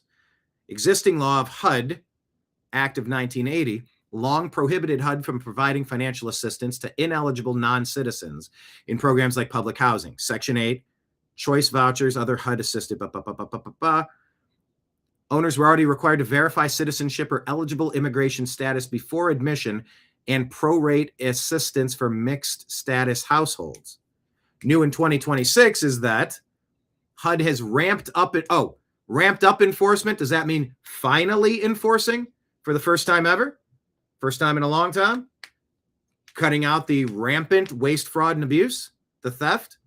They've ramped up enforcement dramatically following an audit with DHS that flagged 200,000 tenants who needed verification. So that's 200,000 unverified people. You can't do anything without verifying who you are. How are they giving this to 200,000 people? 25,000 deceased tenants. There is nobody watching what's happening. And I think they built it this way to steal as much money as possible. These people hate you. These people hate the country of America. 25,000 deceased tenants and potentially 6,000 potentially ineligible non-citizens. HUD issued a directive in January 2026 titled Cleaning House. 30 days to verify and confirm status, correct records, and take action, such as terminate ineligible assistance and recapture funds.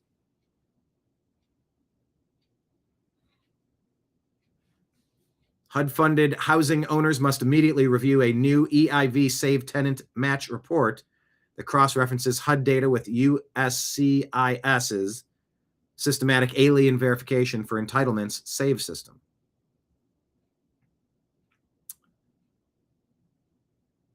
This ties into President Trump's Executive Order 14218, emphasizing verification to prioritize American families. Wow. Can you imagine that? If you're going to assist somebody in America, the person you assist should be an American.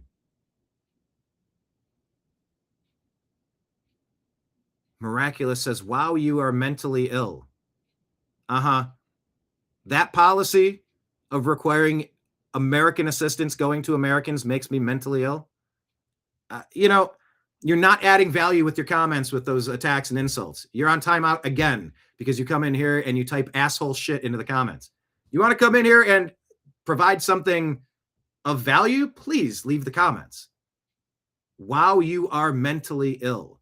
I know I should have ignored that comment, but tell me where American tax dollars providing some sort of housing assistance, 100% of that should be going to Americans. That makes me mentally ill? Or no, it was probably something else because I have such wild, wacky ideas, huh?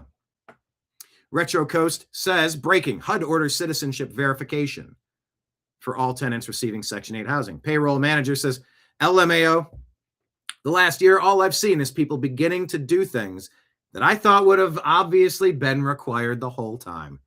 WTF. Not after 9/11, they're talking about the holes in the southern border. I go, huh? What do you mean?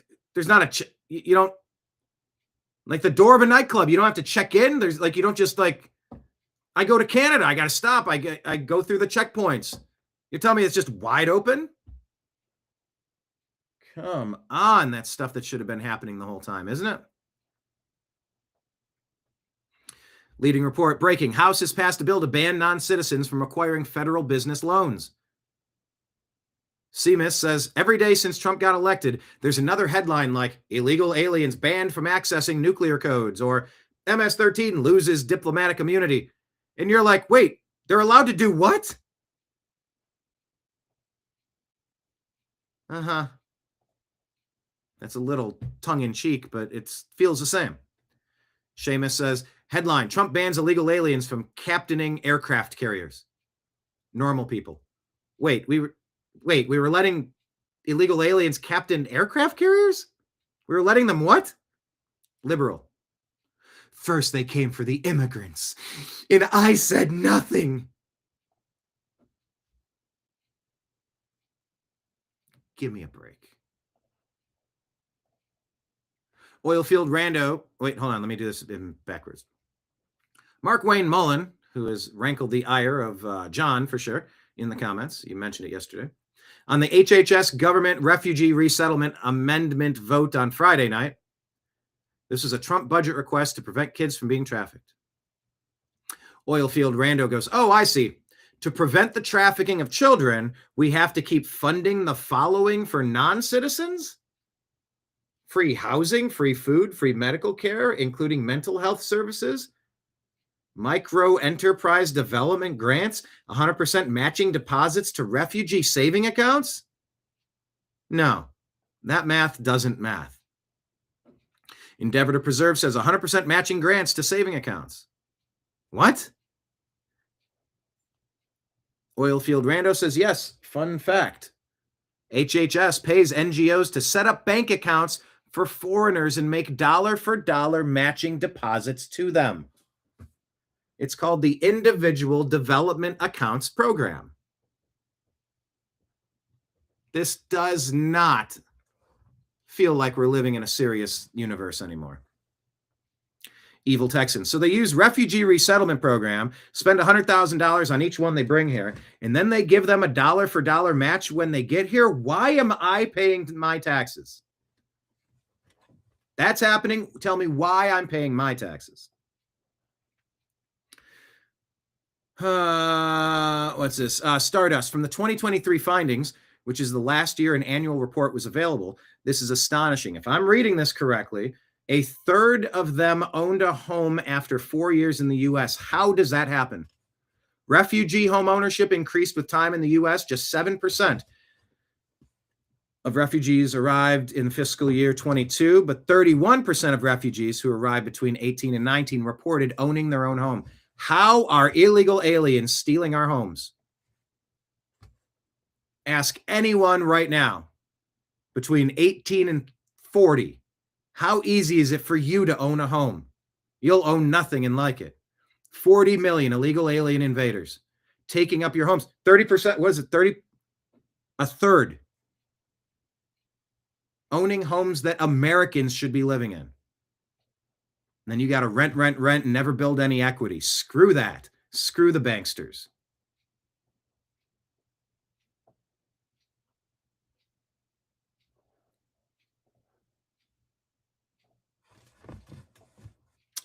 What is this? Stardust. Participants receive basic, advanced, and specialized financial literacy training tailored to their savings goals. Through match savings, clients can work toward assets such as a vehicle, a home, rental support, or education-related expenses. Stardust says, yeah, imagine if Americans got this kind of help. Not only do they get financial training and matching funds, they get set up with an employment. Good God. Partners with local employers and community partners to support the success of refugee employees and build inclusive workplaces. Some of the programs even help immigrants get their CDLs. Yeah, people that can't read English, can't speak English, don't understand the rules of the road, maybe didn't pass their exams legitimately. All of these reports have been covered on this show over the past several months, several years. It's astonishing how much they hate us.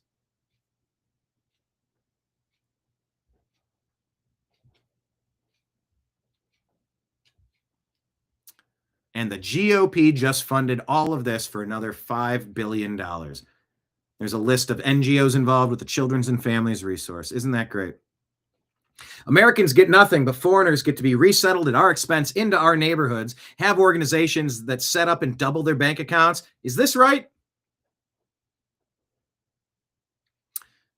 Commie gibberish of the day says, let me explain what an NGO is. An NGO is a non-governmental organization who receives all their funding from the government. It's so weird that they put non-governmental organization because they're completely funded by the government. Then they give that funding to third worlders to incentivize them to flood inside of America and other white countries. Well, you want to be blunt about it like that, says commie gibberish. Look at Europe. Look at what's happened. And look at the 500,000 that Spain is trying to nationalize to take down the, quote, far right. Far right doesn't mean far right. You're not marching in lockstep. You're a normal resident of a community, and you would like the people around you to share similar ideals and values and to not abuse you and steal from you. That's all we're talking about. But they're certainly not pumping people from North Africa, well, from Africa, from the Middle East, from pick your country. You could really throw your dart onto the map. Central America, South America, doesn't have to be any particular place, but they are flooding Europe and the United States. Almost like that's been Obama's plan the entire time. That concludes our high-level overview of what an NGO is. They receive all their government funding. They receive all their funding from government.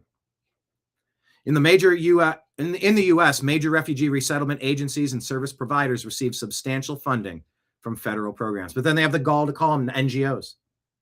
Department of State Migration Accounts and Office of Refugee Resettlement Grants. Billions of dollars annually. Government funding also flows in other contexts globally. Their assertion here, and this is all from the Commie Gibberish of the Day Post. The left says Trump is a fascist dictator for sending 600,000 illegal alien invaders home, refusing to deport illegals working on his megacorp cronies, refusing to mass deport illegals in red states, refusing to shut down the legal visa replacement pipeline, refusing to prosecute companies and CEOs whose explicit policy is hiring illegals, refusing to tax remittances, and refusing to jail government officials publicly obstructing federal law enforcement. Commie Gibberish of the Day, their assertion is, Trump isn't even 1/100th of the man we need. And he got all the naughty words. Don't let them affect you. Yeah, how do we get our individual development accounts? Here's a little lockstep marching order reminder of how the NPCs operate. Can I go side by side? Maybe. Nope. Here we go. There you go. NPCs function with their masks and stuff. There you go. You got to put the virus in your brain. Got to swap that out for the Black Power Fists. BLM everywhere. There we go. Now we got the Black Power Fists, and now we have the BLM flags and the purple hair. Hold on. Let's take out the chip, says the NPC. Now we're all about Palestine because we received our marching orders. March, march, march. They're wearing the Wiz Khalifas on their head. What are they called? Mia Khalifas? Kafirs? What are these head things, headscarves? You got the Palestine flags. That all came up because Palestine attacked Israel. So you got to instantly defend Palestine, who butchered 1,200 of their neighbors. All right. The NPCs continue marching. Got to take that one out. Let's put a new chip in. Ooh, this one. There you go. Wait, which one was that? Oh, that was Venezuela, I think. I'm losing track here. Got to support Venezuela. You got to support BLM. Palestine. Whatever it is, just take the chip.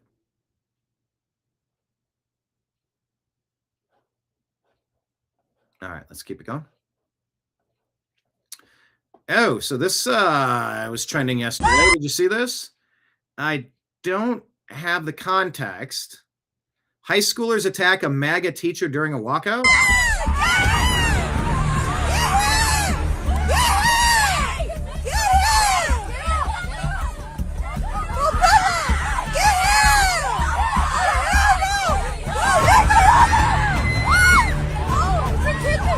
Mobs, dude.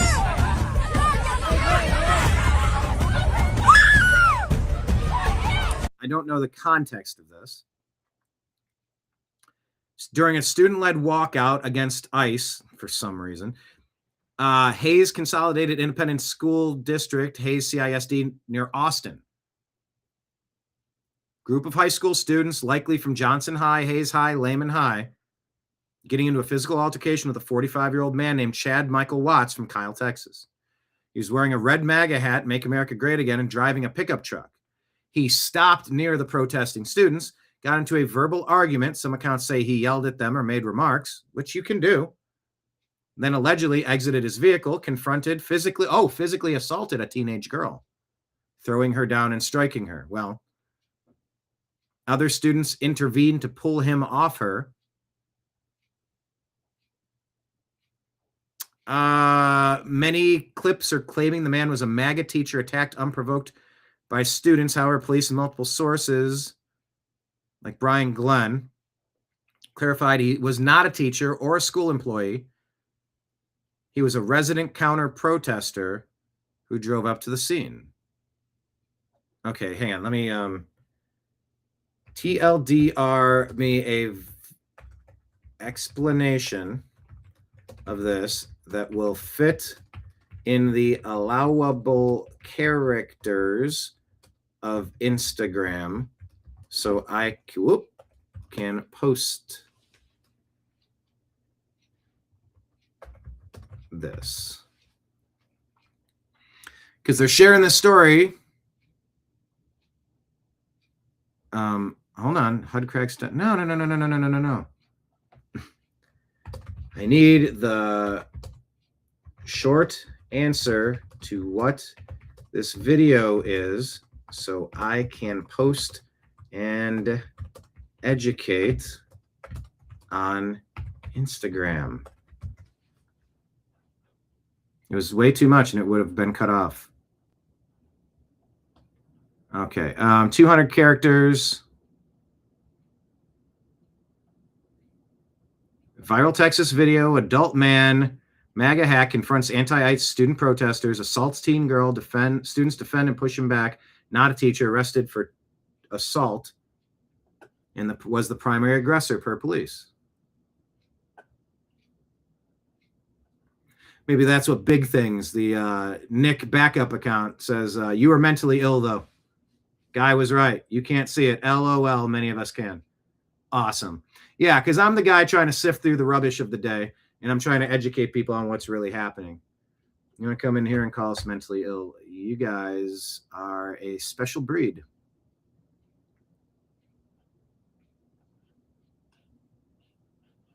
Yeah, Lake Leon does not sound like the full story. Yeah, the full story sounds a little different, doesn't it?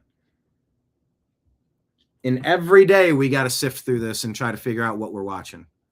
And every day I'm going to read things off of there'll be a drop from Commie Gibberish of the day or anything that I'm talking about. Just because I read something doesn't mean I agree with it. Doesn't mean that I share those similar ideals by any stretch. All right, so I guess there's context, and we left that context there. We just said, what the hell? And I guess what the hell is, it's not exactly as they said it was. Good, now we all know. I'm sorry, or does that make us mentally ill for trying to dig into a story and figure out what's happening? Hodge twins shared this.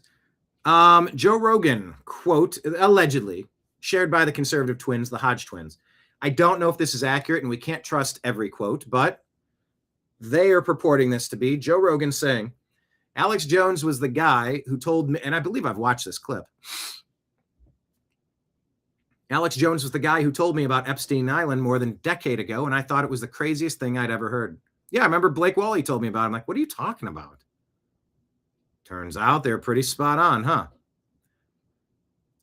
Rogan continues, I was like, what are you saying? Like, it sounds like a plot in a movie. There's an island where they fly famous rich scientists and politicians, and they compromise them with underage girls and get it on film so they could use it against them. Like, what?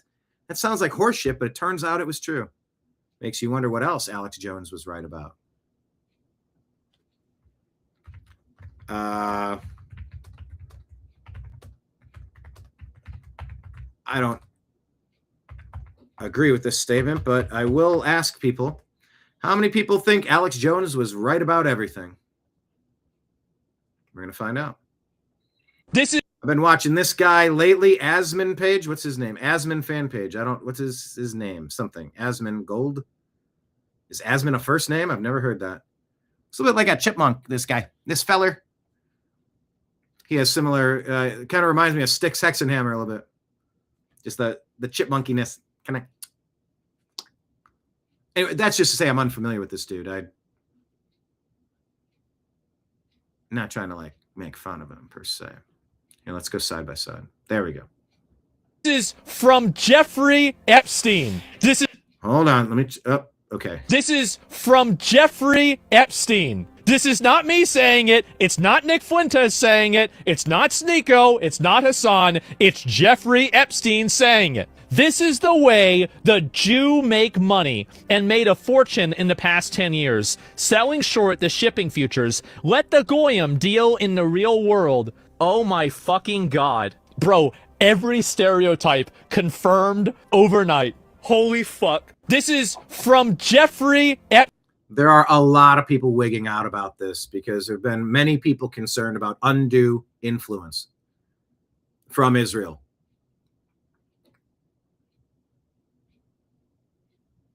I could rattle you off a list of names, but I already did a little earlier. And this whole thing is kind of purported or known to be a Jewish honeypot operation so that they could trick you, catch you, and now you work for them.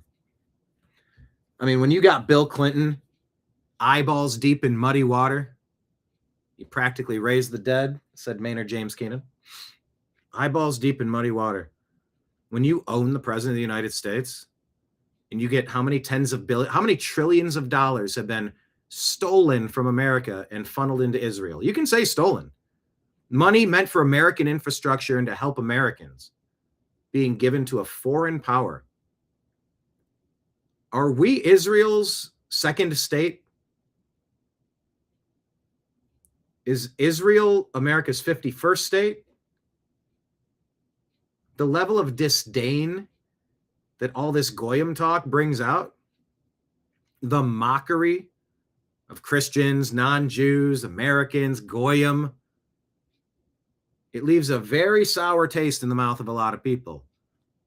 That's just one email, though. Do we have the proper context? Does that confirm what we think it does? I'll leave that to you to decide. I don't know. Rad Trad Catholicism shared this. When you went down every rabbit hole, they all lead to the same place. Sort of kind of feels like Christ is real and they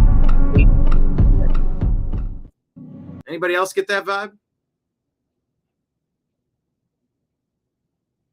I sort of get that vibe. That's where I land.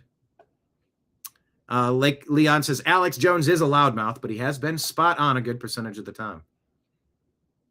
Oh, yeah. What's this? I'll read this comment. This is interesting. It was never aliens, never secret societies, never some shadow government pulling strings behind a curtain. The ultimate conspiracy has always been to convince you that God is not real. Think about how perfectly poetic that is. If an enemy can sever your connection to the one who created you, then he doesn't need chains. You will chain yourself. Every system of vice in this world is engineered to prey on your human nature and drag you just a bit further from the light. Every addiction, every obsession with money, fame, lust, power, all of it promises freedom, but it ends in slavery. And history keeps proving the same pattern. Who is this? Rad Trad Catholicism. Am I following this account? I don't know if I am or if I can. Every addiction, obsession with money, fame, lust, power, all promises freedom, and it ends in slavery. History keeps proving the same pattern. Every empire that ever wanted total control had to first destroy the idea of a higher authority. They had to dethrone God before they could enthrone themselves. The Pharaoh did it. Nero did it. Stalin did it. The goal was always the same. Remove God so man becomes God. And then you can do whatever you want to him. Because a people who believe in divine truth cannot be ruled by lies. A people who believe they were created with dignity cannot be treated like cattle. A soul tethered to God is a soul they cannot own. And look around right now. What do you see? Every modern vice, every modern ideology, every modern distraction is cut from the same cloth. Keep you numb, keep you busy, keep you angry, keep you addicted, keep you spiritually starved, because a man starving for God will grab at anything that feels like purpose, even if it destroys him. And that's the real plot. Not to kill your body, but to kill your faith. Not to hurt you, but to hollow you out so completely that you forget who you belong to. But the twist that they never accounted for is the human heart is designed for God. And no empire, no propaganda, no agenda, can rewrite what's written into your very soul. The moment you wake up, the moment you turn back to Christ, the entire conspiracy collapses, because the one thing they fear most is a man who knows the truth, a man who knows his creator, a man who works with God. That man cannot be controlled. That man cannot be bought. That man cannot be broken. The greatest rebellion in this world is to believe. Whew. Let me ask you in the comments, that thing that we just said, that whole commentary there, written by Rad Trad Catholicism, would you say that's something you agree with or disagree with?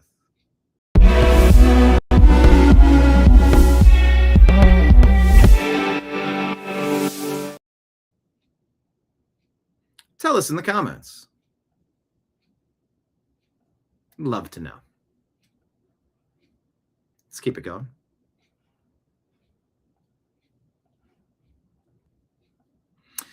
All right. Do with this what you will. Epstein file pictures. Not all of these are accurate. Do I even want to do this? Because some of these, there's too much to unpack. Well, I'll tell you what I think. There are 180,000. There's a couple of these. Yeah, this one's dark. So walk away for 2 minutes if you don't want to consume this, because it is poison.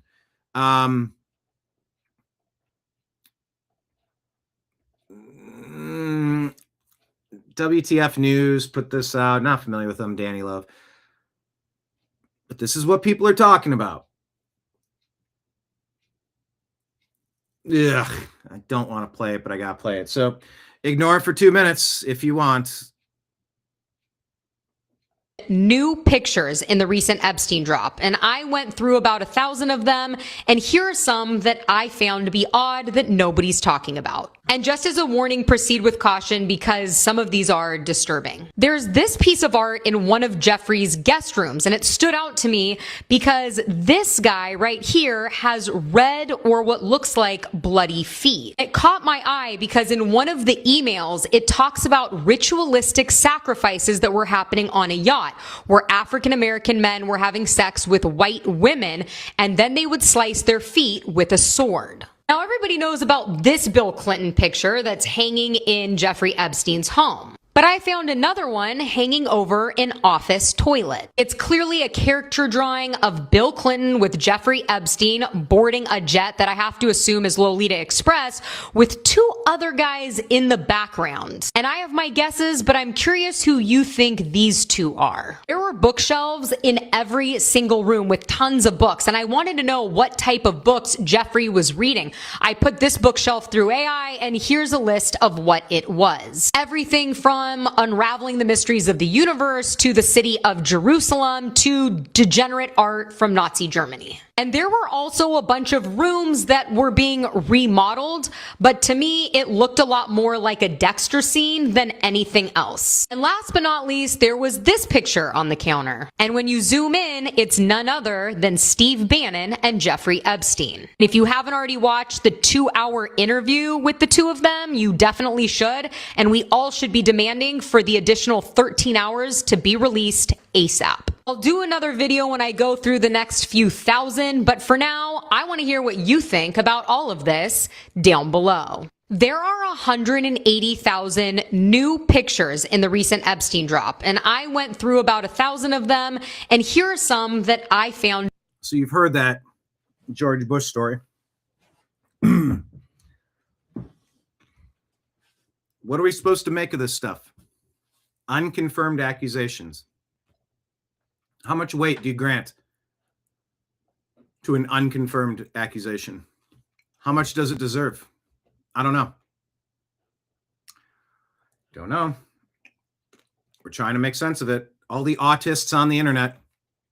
We're doing our best to sift through this. Try to figure out what it means. Toria Brooks said this. She's a good follow. She said, it's almost as if people who were guilty of crimes used Jeffrey Epstein as the fall guy to cover their own tracks. It's almost as if people who were guilty of crimes used Epstein as the fall guy to cover their own tracks. Yeah. That sort of feels right. The emails in the files suggest that Bill Gates had additional affairs and that he tried to get medication to treat a sexually transmitted infection. Oh, boy. Vigilant Fox here. This is NPR. Melinda Gates responding after Epstein files suggest Bill Gates got an STD from Russian hookers and planned or girls and planned to secretly medicate her. This is her on the left. Oh boy. And that he was going to give you the medicine without you knowing. His representative has said all of this is false.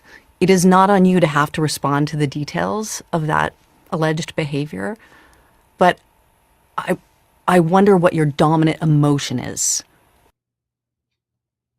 Or just ask her. Dominant emotion.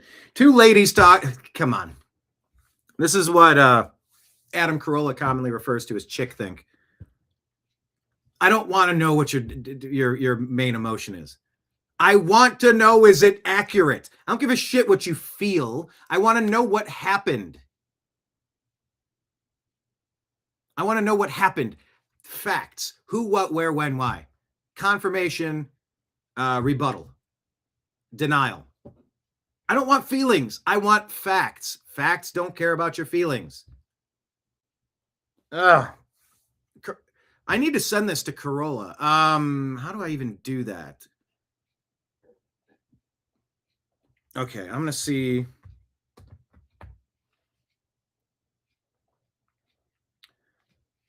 I'm going to send it to both. You've got to play this clip because it embodies chick think. She asks, what is your dominant emotion about Bill Gates giving you an STD and sneaking medicine instead of asking for facts? It's insane. Send those separately. Here we go. When you read these news articles with these details. Well, my primary emotion, I don't want your primary emotion. Did this happen? I know she's kind of trying to give her an out, like this is a personal sexual health related thing. But booking her on the show, you should kind of know, like just say, we need to hear from you. Like, what is this? Sorry, like maybe I shouldn't have cared so much about the ways she kind of gave her an out. Because I've interviewed people. I didn't push. I didn't pry. There's a time and a place, and not every time is the right time to be an asshole. I talked with Ashley Babbitt's mom, and I could have went several different directions with that, but like in the moment, in the circumstances, the way that I was introduced and what it was taught, like, you know, if you want to talk to her, she'll talk about this, but she really doesn't want to get into it. And it's like, you go, all right, well, you know, for clicks, maybe you could just be an asshole and try to do something shocking. There is some sort of professional courtesy you have when you're going to try to throw a camera in somebody's face. The opposite of how Rosie O'Donnell treated me, by the way, which was hilarious. We had a pre-arranged interview ready to go, and we had the camera ready, and she just went off on me for recording. I'm like, no, we are together because we said we were going to do this before the thing. I know we're running out of time. If you just had a quick, that's how I got Charlie Kirk. That's how I got the quick conversation with Charlie Kirk. He had 0 seconds to spare. We had the camera rolling. Just say, hey, really quick, if you had something to say to the people that, yep, I'd say this. You got to go fast.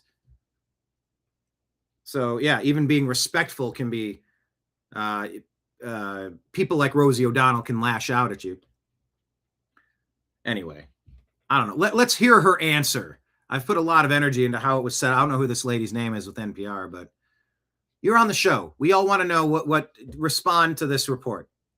Leave it open-ended. I guess maybe that's my complaint. I've been watching some police videos or ICE videos, and I don't like the way they're handling situations. I saw Hodge Brothers put something out, and it was some lady in the back of an Uber, and she refused to leave, and I'm going to sue him, and I'm going to sue you, and he gave her orders to get out of the car, but then like he's talking with her and negotiating with her. It's like, this is private property. Let me reset this. We're not here to have a conversation. I know you don't have the context of this story, but it was a lady who wouldn't get out of the back of the Uber. The cops were called, and the guy's like, get her out of the car. And it's just, they kept engaging, and she was crazy, and it just kept going on and spiraling out. All you got to say is, look, this is not a debate we're having. You are in private property. There is no active Uber or Lyft with you. The driver called us and said he canceled it. There is no more relationship between you and this vehicle. You've been asked to leave the vehicle. If you don't leave the vehicle within 10 seconds, you'll be considered trespassing and arrested for trespassing. Would you like to leave the vehicle and we can all go about our day? Or do you want to ruin the rest of your evening and spend a whole bunch of money on this crap? I told you how this is happening. You have 5 seconds to leave the vehicle or you will be arrested for this. Way too much leeway, and then getting out of the car, and then getting that guy out of the car, and now the cop's talking to this person. She's still yelling from the back seat. You say the way it's going to be and go. Just get to the point. I know that's easy for me to say. I have more of a wide weave than many. But in the certain circumstances, when you're issuing orders as police, law enforcement, ICE, traffic stops, whatever the case may be, the way that you approach a story is important. And the way this interviewer, how I wish she would have said it is, we read the emails that seem to suggest that Bill Gates contracted an STD from these Russian hookers or Russian slaves or whoever this is. And he was trying to get stuff to secretly sneak into your food and water to treat you for a disease he brought home to you. Would you care to comment? How would you respond? Can you react to that? What would you say to that? Reading this email, what say you? Is this something that happened? You could just say, please respond to this. Instead of giving her such an out, it's like you're coaxing her to not give you the full story for confirmation. That is unless they'd previously discussed and she said, all right, well, look, I'm not. And to be fair, I've had interviews like Scott Pressler. He was I think he said he was there at Butler and he didn't really want to talk about it.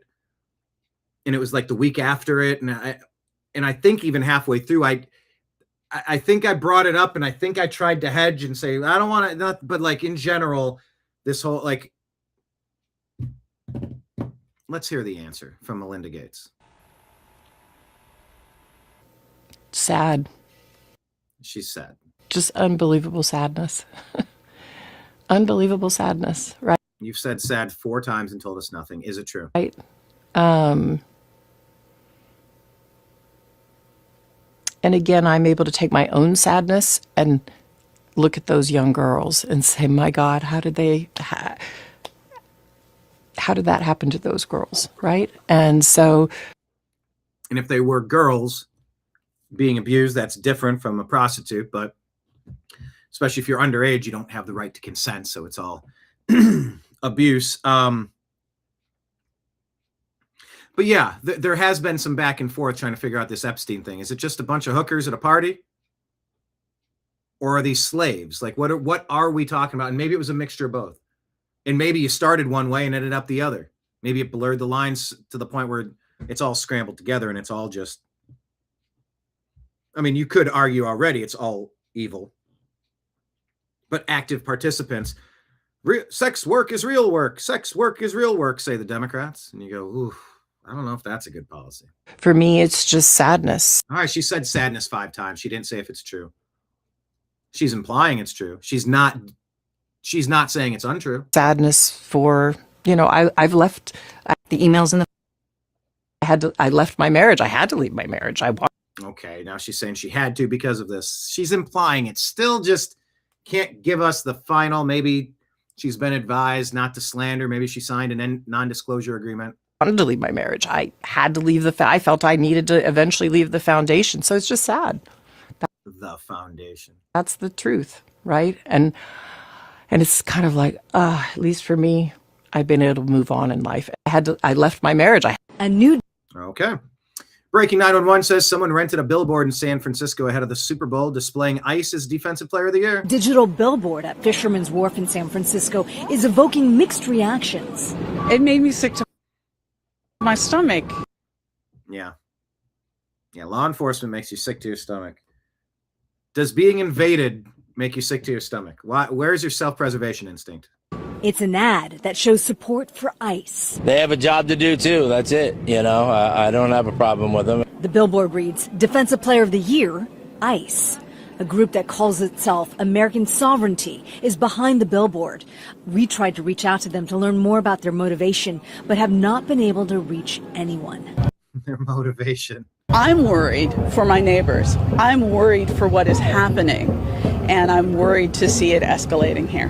With the Super Bowl just days away, these concerned community members say they're doing something every day to get their message out. A new digital billboard at Tulsi Gabbard has. All right. Well, I believe we touched on that yesterday, but it was in the stack, so I'll show you again.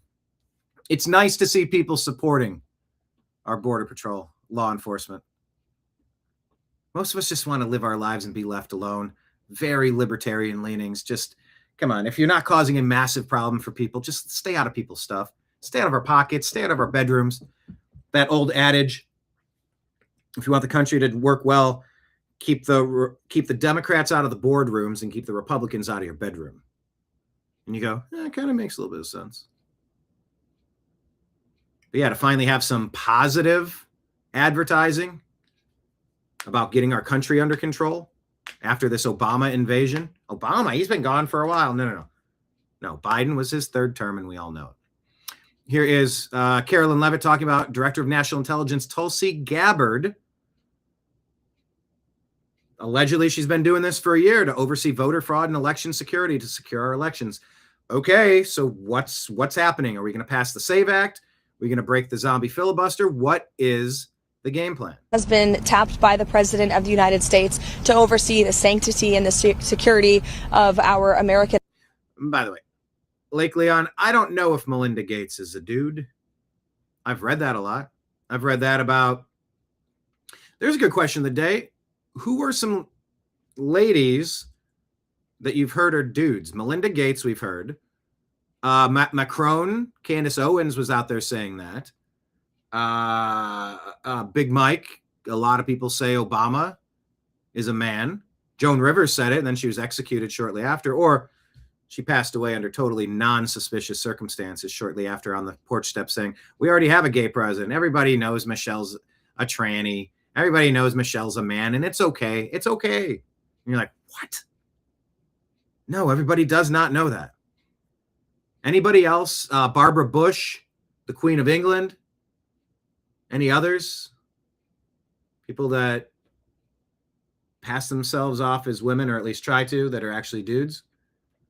Type that in the comments. But yeah, I've heard that about Melinda Gates. Kind of says Melinda dates. Now she does. Yeah. Well, she's got a Russian STD. I don't know. Anyway, back to DNI Gabbard. In elections, she's working directly alongside the FBI director, Kash Patel. This is a coordinated whole of government effort to ensure that our elections, again, are fair and transparent moving forward. I don't see anything wrong with the president tasking a cabinet member to pursue an issue that most people want to see solved. And I think what they're getting at is that Director of National Intelligence, allegedly, I think the claim is that they're supposed to only be working with foreign actors. And then you go, well, yeah. From Ukraine to Venezuela, go down the laundry list. China, there's allegedly a vast network who's been working to rig the elections. Hey, remember this. Remember when President Trump's first term was derailed the entire time because you said a Russian plot overthrew our duly elected president, Hillary Clinton, and you delegitimized his election the whole time? Yeah, that marks foreign involvement. How about the Steele dossier allegedly coming from Christopher Steele in the UK? That's a foreign government. The Five Eyes. How's that? Australia, England, something. Those are foreign governments framing President Trump for political gain. So yeah, Gabbard would have a role if she's only allowed to be involved in things that involve other countries, because of course this involves other countries. Maybe you don't, but I know many Americans do want to make sure our elections are protected, and that's what Tulsi Gabbard is focused on doing. Tulsi? I didn't agree. This is James Comer on reports that Bill and Hillary Clinton have agreed to be deposed this month, which would then allegedly make it so they could avoid potential charges of contempt of Congress. Whatever, we're going to come in and do the deposition. That's what the contempt was over, and that's what the subpoena was. So I think everyone knows the Clintons have agreed to the terms. They issued a statement last night, and they said they agreed to terms, and the story came out. I asked reporters, I said, then what's the date? And they said, well, we don't know yet. Well, that's a very important term, is the date. So I'm very pleased today that the terms were the rules of a standard deposition. So they're not going to be treated any differently than anyone else. And the dates will be in February, in the next few weeks. So the contempt motion is still on the table. The contempt of Congress is for failing to show up. This will be their third date that we've given the Clintons. And 3 strikes and you're out. The votes are there for contempt. I think there are Democrats that will vote to hold him in contempt if the Clintons miss. I didn't agree. This next date. So we're hopeful that they'll come in. We can ask questions I think every American and every curious reporter would have, and then we'll move on. So are you open to doing a public hearing? We often do this in public also. Will you do a public hearing? Look, it's going to be videoed. It's going to be the subpoena and the contempt was on a deposition.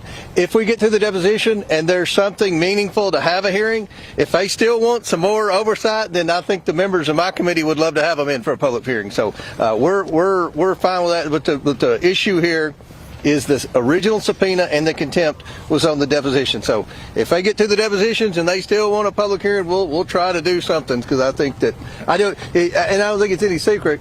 Depositions have historically been much more substantive than hearings. Hearings are unfortunately have become more of an entertainment thing. This is a serious investigation, and it's bipartisan.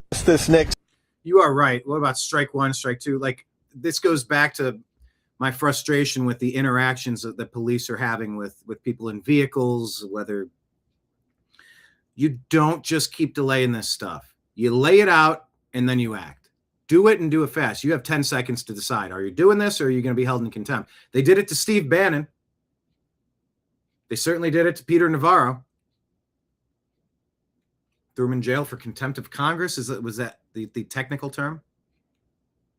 Yeah, where's the enforcement mechanism? There are going to be several Democrats that were going to vote to hold Clinton in contempt, but the ones that voted, many of the Democrats that voted for contempt in the committee called and said, let if they come in February, we want them, one more chance, and then we'll vote with them on the floor. So I've worked with the Democrats. We've worked for 6 months now with the Clintons, and I'm happy to say that I'm pretty confident they're going to come in. If they don't, the contempt vote will be. Mr. Chairman, Democrats are now saying that this is setting a precedent, that in the future, perhaps President Trump could be called to testify, other presidents could call to testify.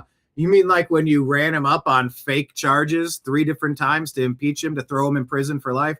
Yeah, we're aware of that. Thank you, reporter. Right, what do you say to this argument about precedent? Well, look, it could set a precedent. I think, one of the things that we're talking about today, the video, the deposition will be videoed. That was never a thing until the Democrats set a precedent to video the January 6th deposition. So now there's a precedent to do videos. This isn't about helping President Trump. This isn't about protecting President Trump. This is going to be several Democrats that were going to vote to hold Clinton in contempt. But the ones that voted, this is about doing 2 things, what we've said all along: getting the truth to the American people about what happened with the whole Epstein saga, and secondly, how did the government fail the victims? That's the purpose of the whole investigation, and it's bipartisan. And hopefully, the Clintons will hopefully have some information that'll be helpful to us getting answers. You know, one question everybody has, how did Jeffrey Epstein accumulate so much wealth? And I don't know. I don't think anyone knows. I've read every story about the Epstein. So that, and obviously the documents, the 3 million pages of documents we're going through, I know you all are going through, and we'll hopefully have had time in the next 2 weeks to have gone through all of those documents and see if there's any other questions that might be relevant to the Clintons. This is about, you know, Clintons agree to appear as long as a deli lunch is served. Yes, and they need a Fenton dish full of green M&Ms. It's like they're setting up a rider to some musical contract. You're dictating the terms here? A U.S. president was completely compromised, and you're dictating terms. Insider paper says, just in, Trump agrees to mediate Colombia's trade war with Ecuador. Colombian President Gustavo Petro says. All right, well, stay tuned. Tory Brooks says this afternoon, President Trump shares a letter from Robert Penske. Dear President Trump, it was great seeing you last week during our visit to the White House. I appreciate the hospitality your team extended to us. Thanks for what you're doing to put you and your administration are doing to put America first, protect our borders, and return investment to our great country. It's amazing what you've accomplished during your first year back in office. The announcement of the Freedom 250 Grand Prix was a big day for our country and for IndyCar. So there's a Freedom 250 Grand Prix. That's cool. That's a big racing event. I'm sort of unaware of this. It will certainly be a great, so it's an IndyCar situation. It'll certainly be great celebration and bring incredible economic value to Washington, D.C.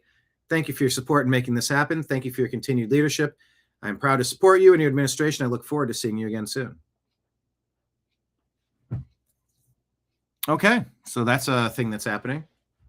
Getting excited for our 250th birthday party.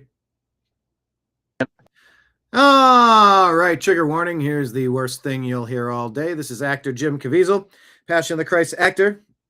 I'm talking about the elite. We need to stop using this word elite, but I mean, I get why. The evil satanic adrenochrome network. Well, here you go. He's talking with Real America's Voice about it. Adrenochrome. That's not true. It's C9H9NO3. This is a chemical compound that is absolutely, this has been around in modern science since the 1930s. You can actually, there's a synthetic form and there's a regular natural form, which is caused by torturing little kids to get their adrenaline up, essentially, and then extracting it from them. When you sit and meet, and so I brought this up a few years ago, and all of a sudden I was attacked by every media. Look it up. It's there. They absolutely went after me. And the next day, I never heard from my agency for 14 months. My lawyers let me go. My agency never called me after that, and essentially I was done. Last year, parents abducted nearly... Adrenochrome. That's not true. It's C9H9NO3. This is a... And by the way, there is a scene in Fear and Loathing in Las Vegas about this, I believe.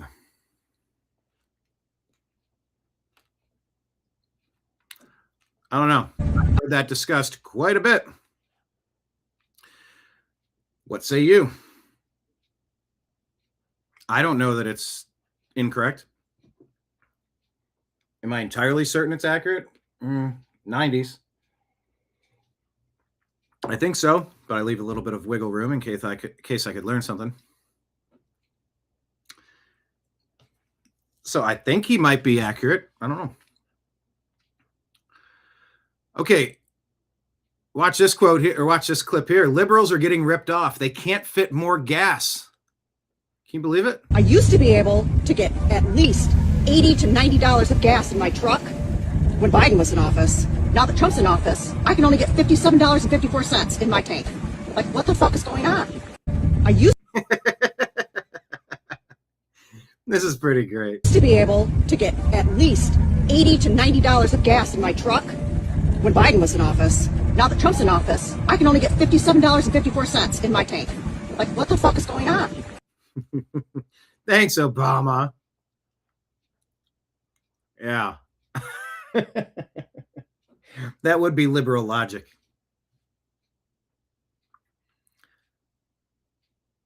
What was the one? Oh, there's a few versions of this. It's like if Trump walked on water, the left would accuse him of being racist to fish or something. There's real good versions of it. I can't remember them. Come. Let's go. Come on. Up. There we go. Yeah, gas prices are hella down. Yeah, I just said that. we put, can you believe what Trump did to our gasoline? Clickbaity headlines. Yeah, I don't really like this stuff. President Trump put this out 2 days ago and say people are saying that Thomas Massie became a liberal because his new wife, blessed be their marriage, is supposedly a radical left flamethrower. This new union all went so fast that maybe he didn't know what he was getting into. Nevertheless, he is an absolutely terrible and unreliable Republican, perhaps even a rhino, or maybe even worse. Ed Gallerin, a farmer and war hero, is running against Massie. He's a high-quality individual, and there is no candidate for Congress that could be better. He is running because he realizes Thomas Massie has been totally disloyal to the President of the United States and the Republican Party. He never votes for us. He always goes with the Democrats. Thomas Massie is a complete and total disaster. We must make sure he loses big. There we go. That's what it was supposed to look like. I don't like that, and I also don't like some of the stuff Massie's doing. Massie responds and says, so now he's attacking my wife who voted for him 3 times. Maybe someone told him she's actually the one who suggested I ask Pam Bondi in person at a dinner when we would get to phase 2 of the Epstein files. Bondi said there were no more files. As they say, the rest is history. Jordan Sather says, yeah, but it is kind of weird how Massie got married to Rand Paul's intern pretty quick after his wife died. Anti-State says it perfectly. I thought representatives were loyal to their constituents and not the president. Someone teach Trump some fucking basic civics, please. NY Biscuit, Massie has a duty to be loyal to his constituents and the country, not any one president. Protect Massie at all costs. I'm with Massie here. The day Trump attacked Massie was the day I stopped supporting Trump. I'm reading these comments. What an amazing endorsement for Massie. I stand with Massie. When does Bondi get arrested for assisting in this cover-up? Massie is greater than Trump. The people love Massie. One of the most honest people in government. All these different comments.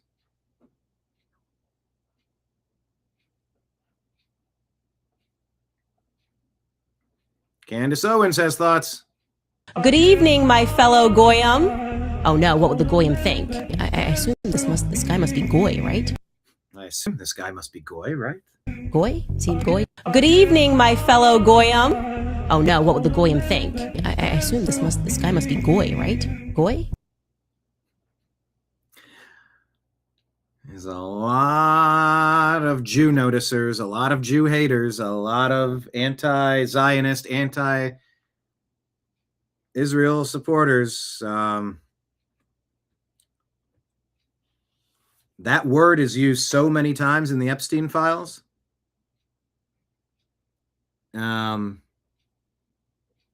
Yeah. I find it to be a different term than the use of Jew and Gentile. Gentile being non-Jew. Goyim appears to be a derogatory slur to me. Lake Leon says, I agree with Trump. Trump was elected, not Massie. Get in line. He has a mandate from 85 million of us. Yeah, I wish Massie would vote for more of the Trump stuff that he doesn't support. And I wish Trump would not attack him. There's something in between what's happening. I don't know why we're so far apart here. Why did Marjorie Taylor Greene leave? Why did Trump attack MTG?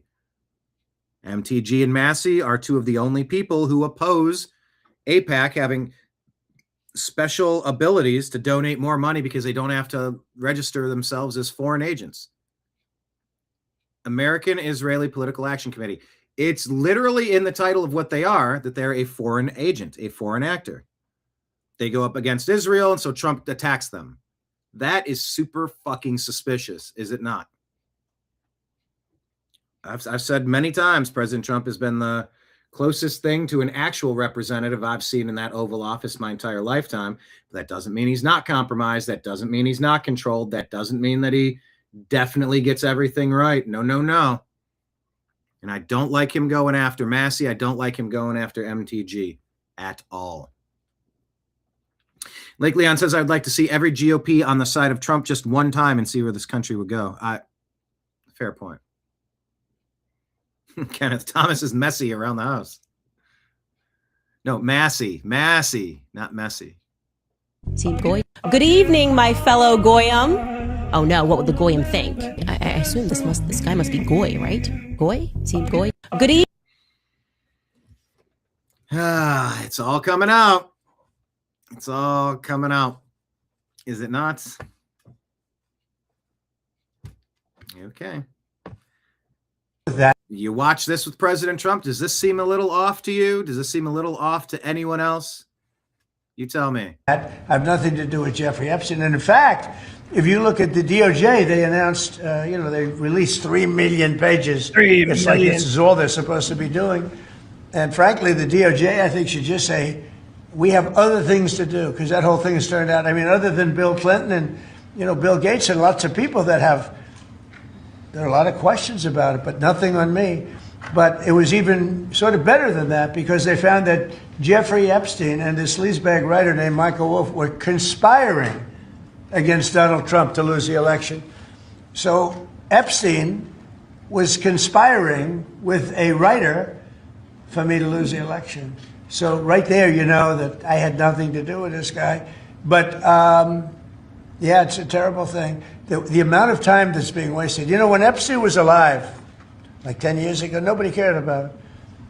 But they're only doing it. But now it's really hitting back on them because Bill Clinton is such a big part of it. The Democrats are pushing it. And the problem is that it's turning out to be the Democrats that were with and conspired with Epstein. So I think you're probably going to see a little pullback from them. But think of it. They were working together to try and help me lose the election. But this is the Oval Office, so I guess that didn't work out too well. Okay, one more with that. I have nothing to do. So the comments. Anthony says, I thought the white hats were coming and the arrests are on the way. LOL. Dino, seeing the comments still defending this wolf in sheep's clothing is sad. We asked who is standing behind him. American Revolutionary says, all peds get the rope. Oh, yeah. Touch a kid, harm a kid. That should be capital punishment every time. Joanna says, how do you know nothing is being done? We were told it would be like this. Where are you? Or where were you? Algorithm says, Trump got him arrested, Epstein, 3 different times and was an FBI informant in all of Epstein's cases. So Trav says, I'm so effing ready for this revolution to see here. TV says nothing to see here with Leslie Nielsen. JMS says he keeps making it worse by talking. Oh, it sort of feels that way. It seems super sus, doesn't it? Homie is named 5,400 times, and he says he's not in there. Do they just have enough time to cleanse his name out of it? They call him Trumpelstein. He has plenty of explaining to do. This person says, disposing of a baby in Lake Michigan. A lot has to do with you, Donnie. Once again, these are in the files. These are unverified FBI informant tip line things that some people are reporting as fact. That is absurd to do such a thing. Is that to say that couldn't have happened? I mean, not entirely, but it's not proof. It's not evidence. Anyway, I just don't like it. I don't like it. Is this the same guy? Anthony Griffith, was it the one that did the last one, I think? He posted this from The Sopranos. When they tell me it's anti-Semitic to say that Epstein worked for the Mossad. As the Talmud says, I don't give a shit what he says, okay? Now you listen to me. You want to give your son-in-law 15% of the motel? He doesn't care what he says. You gonna give him 15% or what? You go ahead. It comes out of your end. Now we got you your get. You get us our 25%. Got it? My son was right. Yeah? You're mud. Godless cunt. Did you watch The Sopranos? Do you like The Sopranos? I created a living golem. That was Gollum, not Goyim. What the fuck is a golem? It's a monster, Frankenstein. Get the fuck out of here. But yeah, this whole, it's anti-Semitic to say that Epstein worked with Israel, worked with Mossad. You go, isn't this common knowledge? You're telling me no? I feel like the burden of proof is on you to prove otherwise. Get the fuck out of here. Or there's nothing to see here, right? Don Lemon, she's a warning to MAGA. I have so many thoughts, and what this did was really open my eyes to a lot. So if you think that I was outspoken before this, just wait. Just wait. So I know that there are people who think like, oh, do this and, that I'm going to be locked up or whatever. I ain't worried about that. You heard the truth and the truth shall make you free. I ain't even worried about that. Like not. Don't even think about it. So whatever happens, I always think that something good is always going to happen. And something usually good always happens if you have that mindset. Thank you very much. I have so many thoughts, and what this did was really open. Yeah. A lot of those people in that church thought that they were having a terrorist attack. Because they were. Don Lemon Snow. Don't eat that Don Lemon Snow. We'll see. I mean, I do support the First Amendment. I support journalism. But like, to what degree was he conspiring and plotting with the organizers of this? I have thoughts. And I think Don probably crossed the line. And we'll see as the case unravels. Very curious to see how it's handled.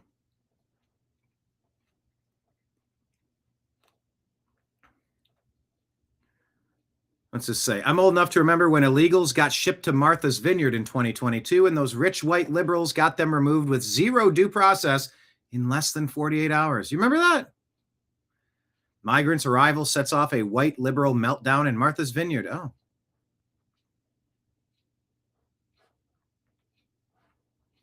Let's see if Pepperidge Farm remembers. Let me leave that comment.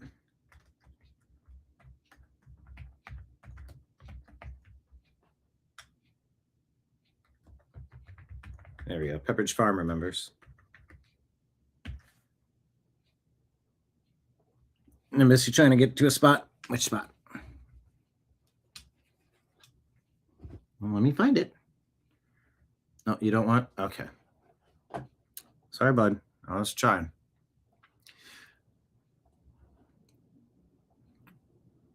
Okay. Here's Thomas Massey. I am sorry if one of your billionaire donors is going to get embarrassed. Doggone music behind it. But Massey's saying, I'm sorry if one of your billionaire donors is going to get embarrassed. But we're getting to the bottom of this Epstein shit. Because he went to Rape Island. How will we know if this bill has been successful? And what would it look like? That's the one that forced him to release the information? We will know when there are men, rich men, in handcuffs being perp walked to the jail. Have we seen rich men being perp walked into the jail? But then again, what evidence do we actually have? Unverified, or we spoke to the person and deemed it to be uncredible.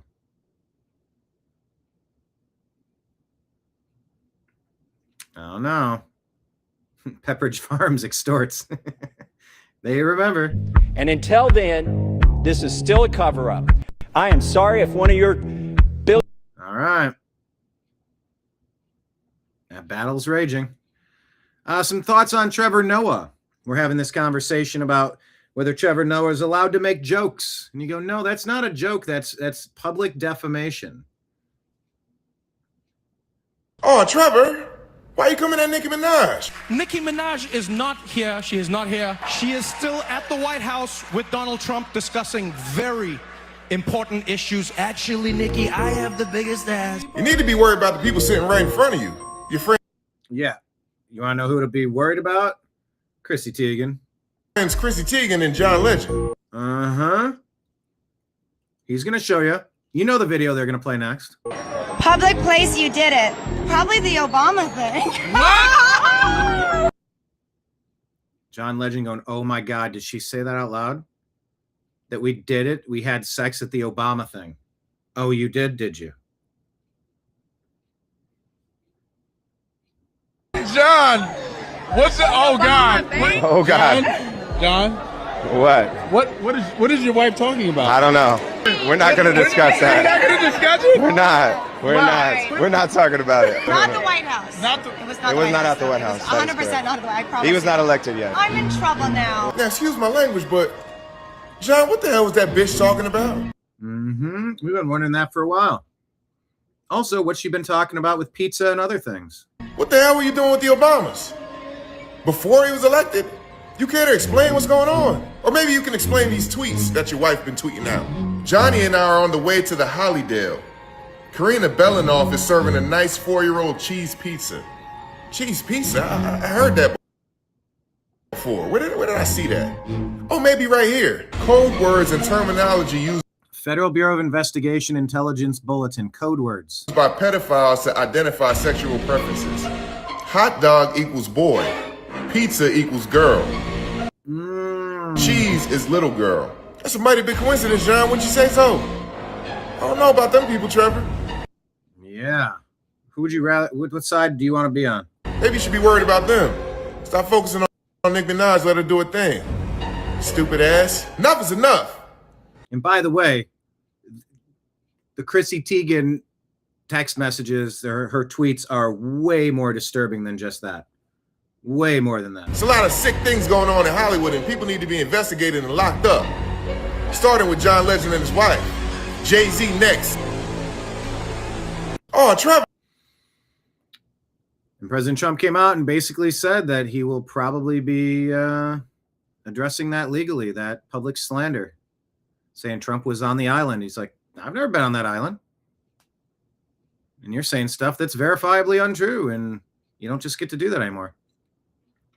Hey, isn't it crazy that the media didn't bat an eye when 300,000 kids went missing under Joe Biden? But when an illegal alien abandons his son and ICE takes care of him, there's a media uproar. Isn't that weird? It's strange how they decide what stories to focus on and which stories they tend to ignore. Very selective, very disingenuous. French police were raiding X's office in Paris. France is the only country, excuse me. France is the only country in the world, says Pavel Durov, that is criminally persecuting all social networks that give people some degree of freedom. Telegram, X, TikTok, don't be mistaken. This is not a free country.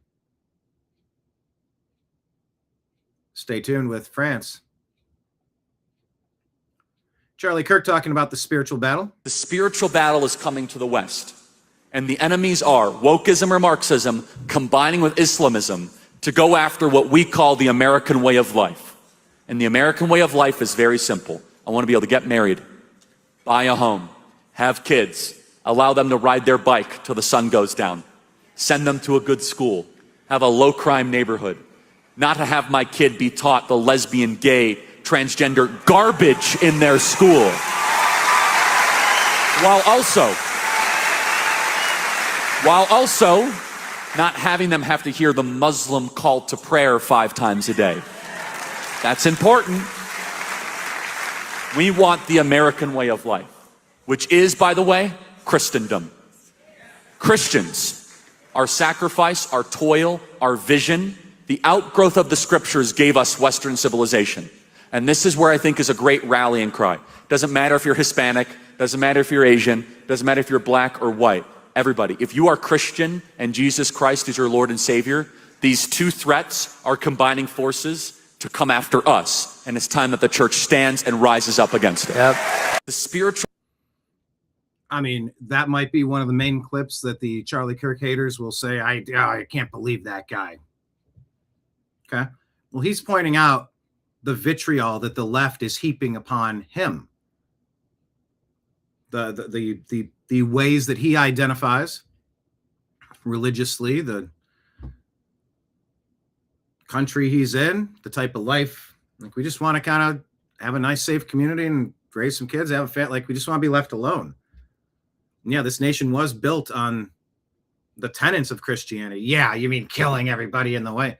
No, it's just every time you try to bring this topic up, it really unleashes the demons in people.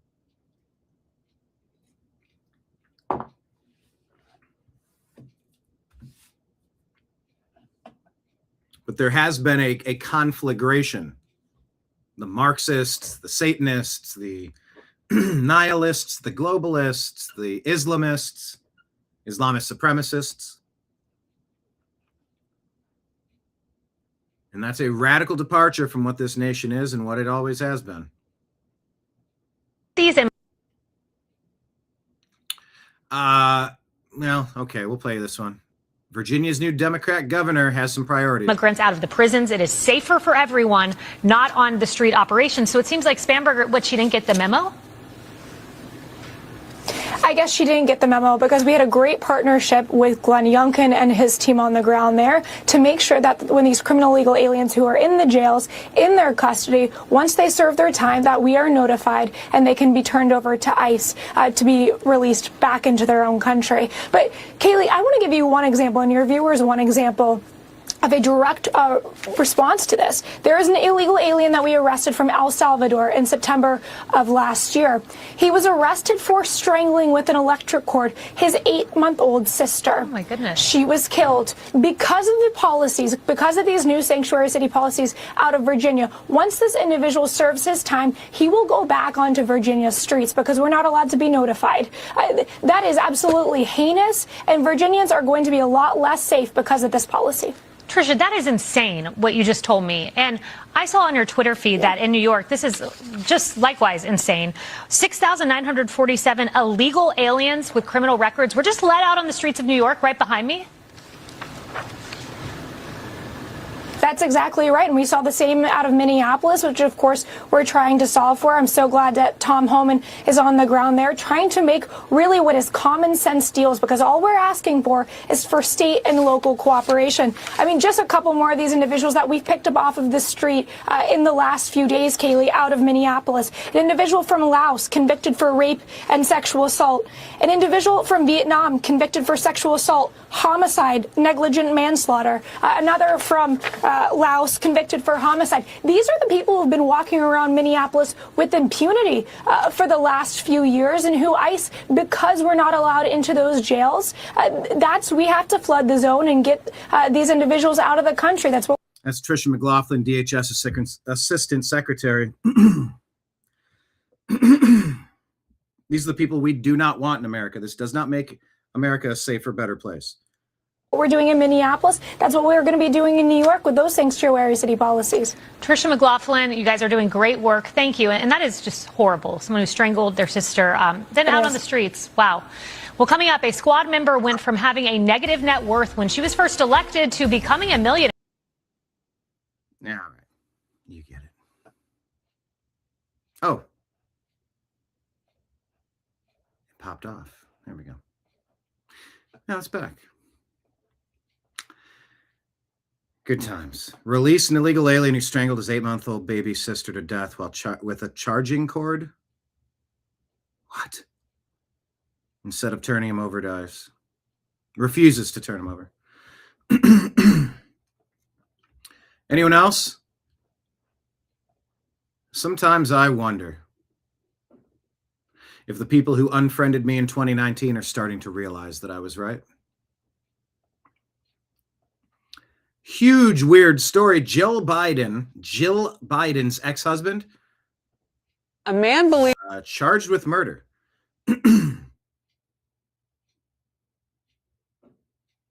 And this is a very strange story how they reported a man believed to be former First Lady Jill Biden's ex-husband. What a weird way to say that. Carson says liberals will say Trump is involved. Exactly. And I think Marjorie Taylor Greene, Thomas Massey, the leftists, there are a lot of people that will just, their default setting is to blame Trump for stuff. I don't know exactly why that is, but I think they are definitely suffering from some degree of Trump derangement syndrome. To a complete degree, partially, I don't know exactly. But that comment, that joke, liberals will say Trump was involved in this. It does seem like there's a couple of usual suspects that are really trying to block Trump at every turn. People we could use, like Thomas Massey, but, you know, people that identify as libertarian don't really do much because you can't compromise when you're libertarian. It's like Amish. You can't use electricity. Well, you got to use it for the ventilator or else your loved one is going to expire. You're like, well, then I guess it's going to be I believe what I believe. And you're like, what are you doing? You got to turn on the pump to flood the water out of your house or else it's going to be lost. Forget, well, I can't use electric. You know, I firmly believe. And you're like, I get it under normal circumstances, but this is sort of not normal circumstances. Anyway, Jill Biden's ex-husband charged with murder. Believed to be former First Lady Jill Biden's ex-husband has been charged with murder. He's accused of killing his wife. 77-year-old William Stevenson was arrested yesterday and charged in connection with the death of 64-year-old Linda Stevenson on December 28th. The charge in this case is first-degree murder. Local police responded to a reported domestic dispute on Sunday, December 28th at 11:16 p.m. Officers immediately tried life-saving measures, but she was later pronounced dead. We are digging into the facts of it and still trying to firm up the link between this man and former First Lady Jill Biden. A man believed to be former First Lady Jill Biden's ex-husband has been charged with murder. He's accused of killing his wife. 77-year-old. A man believed to be. Why wouldn't they just say it is who it is? They didn't know at that point. That was an early report. I don't know. The feds just discovered an illegal biolab in Las Vegas. Owner of the property, a Chinese national who was previously arrested in connection with an illegal biolab in California. It's the same guy. Don't you think having a strong, robust, don't you think having a robust immigration policy would be helpful? In an illegal biolab? Chinese national, previously arrested with connection to an illegal biolab in California. They found pathogens labeled HIV, malaria, tuberculosis, COVID-19, and Ebola.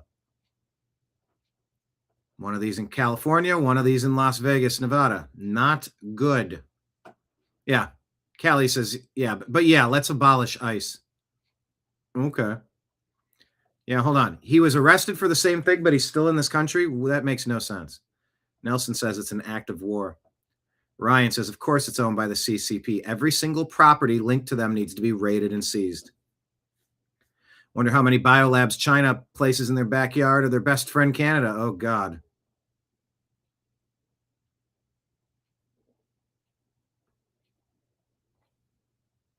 Yeah, that's a good comment, too.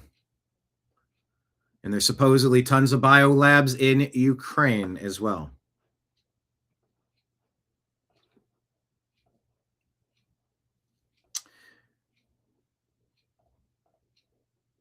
Elon says there will be thousands of court cases of children who were mutilated by evil doctors, modern-day Mengelas. The schools and psychologists and psychiatrists and state officials who facilitated this will pay dearly too. The dominoes are falling. Gays Against Groomers could not be more excited to end this egregious practice of unnecessary genital mutilation of children. Yeah, Jill Biden's ex-husband charged with first-degree murder of his new wife. Murdered her in Delaware, according to a report. William Stevenson, previously married to the former First Lady, hit with first-degree murder charges, killing his current spouse, Linda Stevenson, in their home. Looking for more updates here, but can't find them. Bill Hillary Clinton to testify on the Jeffrey Epstein relationship, per New York Post. Hey, look, to anyone that wants to say I have brain damage or Trump derangement syndrome, thank you for the comments from your main post and from your secondary YouTube profile. Can't wait for the third to come in and leave fantastic comments. But C3 makes a point. I think it makes a lot of sense. You don't need to do this to someone that you could have blackmailed with the Epstein files. It's pretty simple. Do you see the difference? Do you see just how close we were to civil war?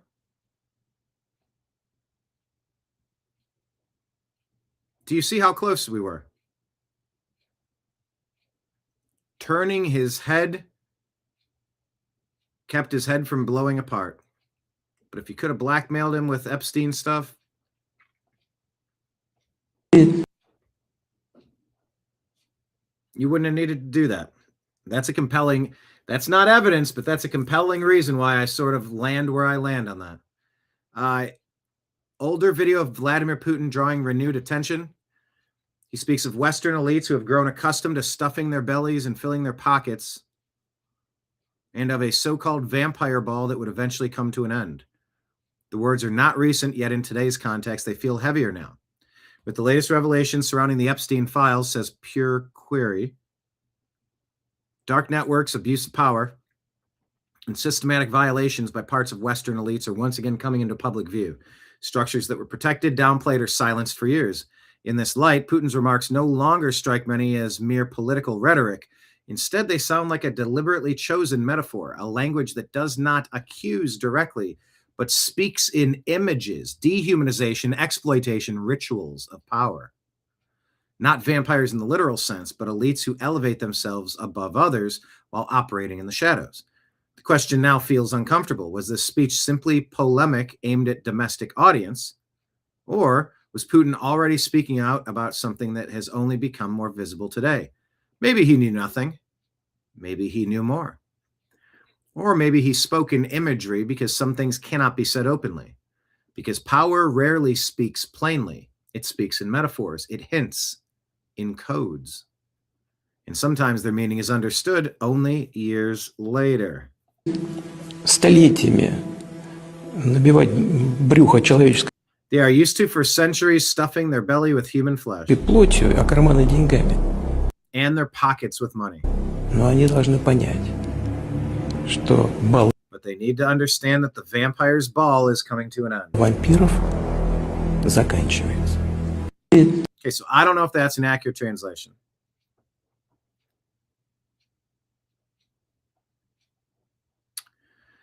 I did look up adrenochrome. Adrenochrome, it is a chemical compound, C9H9NO3, formed when adrenaline, which is epinephrine, oxidizes. Occurs naturally in the body in small amounts, first observed in the 1800s, isolated 1937. Interesting year. Unstable, violet-colored, no practical medical uses in its pure form, a stable derivative carbazochrome, sometimes used to promote for blood clotting and hemorrhaging. Psychiatrists hypothesized in the 50s and 70s, adrenochrome hypothesis contributes to schizophrenia. X says conspiracy claims are false. The popular narrative pushed by places that elites harvest adrenochrome from terrified children's blood is a psychedelic drug or anti-aging elixir, often tied to satanic rituals or youth extraction, has no scientific basis. Rooted in fiction. Example, Hunter S. Thompson's exaggerated depiction in Fear and Loathing in Las Vegas, where I did have a lot of this, right? Where he falsely claimed, how do we know it's false? Where he falsely claimed it requires live human adrenal glands, combined with older, Grok has changed, combined with older anti-Semitic blood libel tropes. What is that in there for?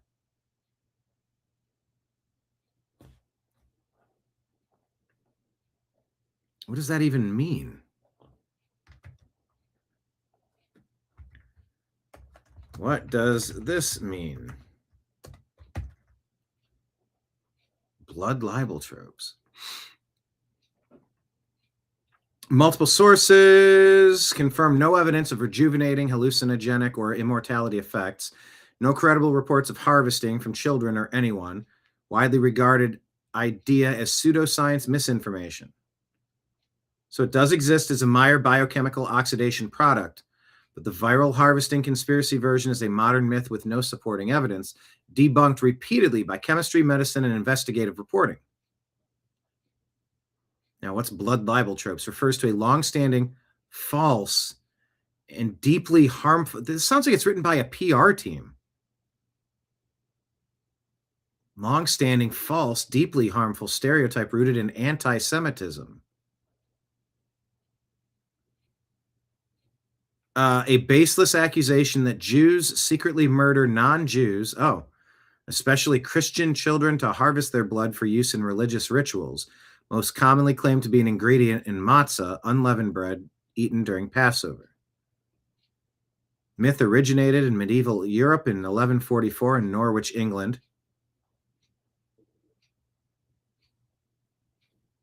Judaism strictly prohibits consuming blood. Leviticus in the Torah requires draining all blood from animals for kosher meat.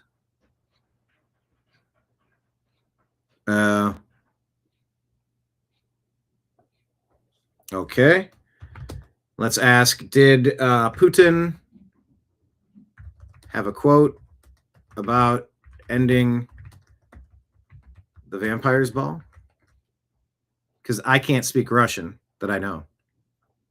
I don't know if that was translated accurately. Yes, but they must understand the vampire's ball is coming to an end. Stuffing their bellies with human flesh and their pockets with money. Vivid metaphor. It's a real verified quote from official Kremlin transcripts. No exact ending the vampire's ball phrasing matches word for word, but the vampire ball is ending, is coming to an end, is the direct translation. He used this vivid metaphor to describe the alleged end of the Western dominance over global affairs, the golden billion exploiting others, tying it to Russia's push for multipolarity and sovereignty in regions like Africa, Asia, and Latin America. Okay.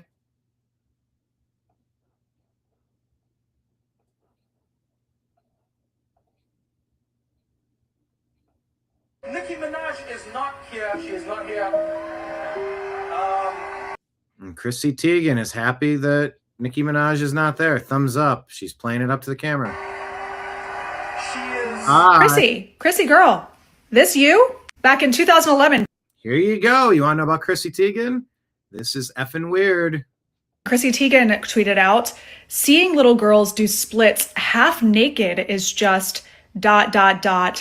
I want to put myself in jail. What in hell could that possibly mean? Yeah, you really should, because that's a wild statement to make. But in addition to that, she also tweeted out, I'm bored. Really want to watch kids give birth. Where can I watch teens giving birth? MTV? I mean, that doesn't make sense, but I'll try. Well, they did have that show about being a teenage mother. Remember, there was a time when MTV used to play music videos? I forgot about it too. And then she goes on to reference going to jail over pizza. I'm going to jail over pizza. Which now we know, due to the Epstein files, that when Hollywood elites reference wanting pizza, it's them allegedly referencing wanting little kids, which is exactly what Nicki Minaj has been calling out for years. And by the way, these comments stand alone. They just don't make any sense. And knowing what the code words are, it makes way more sense than any explanation you've heard. Years in Hollywood. Or excuse that you've heard. Hollywood. Their ability to sacrifice children in order to move up. The actual satanic ritualism. But if you guys had any question over whether or not Chrissy Teigen believed in God or was a Satanist, just take a look at this clip for when she reacted to Jelly Roll speaking about Oh yeah, we played this a week ago. God on Star Search. Look at her face. The disdain. Look at her face. She's actually shaking in her boots. And while I'm not a religious individual, all I gotta say is I am so glad that this bullshit is being called out. Chrissy Teigen is evil to her bone, and she has been for years. So please do not stop. And there's many more. There's a whole ton of these. Stop speaking out against the elites. They're finally showing their true colors, and people are finally waking up. Nicki Minaj is. You're in it. Fuck ICE is all I want to say. Sorry. I'll tell you why I like ICE. Okay. The Grammys don't like ICE. Why did Charlie Kirk like ICE? Well, either you protect kids or you don't. They're the #1 agency that goes after child sex traffickers. #1. They arrest tens of thousands of child sex traffickers every single year. Isn't that something you would want in your country? I think so. They also go after MS-13. They also go after terrorists that are here in the country domestically. ICE was formed after 9/11 to go after international threats that are here domestically. We got a lot of international threats here domestically. And child trafficking is at the top of that list. Get such a bad rap, and you actually meet with the agents, you see what they do every single day. Uh-huh. Why they get a bad rap doesn't make sense to me. It's pretty extraordinary work. Now, they do go after people that have visa overstays. It has nothing to do with race. Yeah, there's a system. Follow the plan or get out of the way. I guess follow the plan is not a... Trust the plan. I didn't say that. Yeah, when you're a guest in someone else's country, there's a procedure there. They're allowed to keep their country the way they want to keep it. An illegal immigrant is not a race. If you are here illegally, you should not be here despite your race. Regardless of where you throw a dart and it hits on the map, none of those people from anywhere that dart hits are allowed to be here illegally. It's not about any one group. The immigration debate is demagogued by politicians by being a racial issue. It has nothing to do with race. Nope. What does it have to do with? And everything to do with the rule of law. Fuck ICE. Mm-hmm. So there you have it. You shot Charlie thinking you're going to get rid of his ideas and opinions? Nope, we're going to play more of them. So here's Don Lemon lying to this lady, and she sets him straight here during a street interview.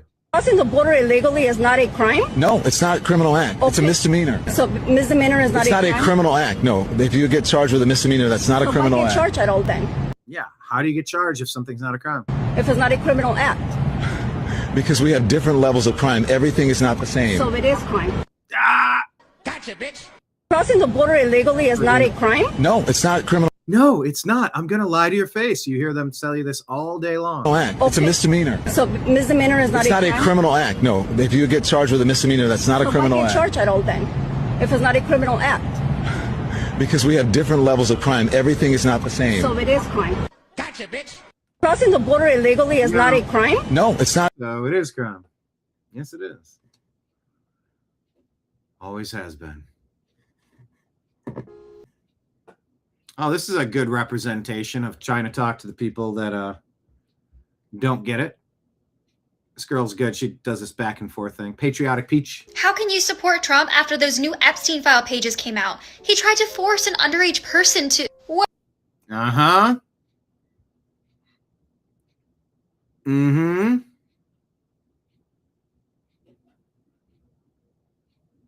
So if you parrot unproven stuff like that, you're not mentally ill. But if you're this girl, you're mentally ill? Oh, there, hold on. That claim came from an anonymous tip email in August of 2020. Yeah, but it damages Trump, and it's got to be true. I have Trump derangement syndrome, and if you don't agree with it, then you're mentally ill. The FBI investigated, found no leads, and closed it. It's in the files. That's proof. How can you just ignore this? Because the files include everything, verified or not. That's due to the Transparency Act. Unsubstantiated claims don't equal guilt. So you're saying this is nothing. He should still be held accountable. I'm sorry, let's use our brain for a second. If this were real, do you think after everything he's been through, that under Biden, the DOJ wouldn't have acted? They had the files, they reviewed the claims, no evidence, nothing verified. Oh, so Trump's innocent, just like that. That's not my point. My point is facts matter. Allegations alone aren't proof. And by the way, Epstein connections don't only exist on one side. Did you even talk about the 2009 party Epstein threw for Zohran Mamdani's mom months after Epstein pled guilty for procuring a minor? That's not the same. That doesn't involve Trump. Exactly. Context matters. Allegation without evidence don't justify character assassination. Apply the same standard to everyone and suddenly it all makes sense. Facts first, allegations second. Politics shouldn't flip that order. How can you support Trump after those new Epstein file pages came out? He tried to force an underage person to... Whoa.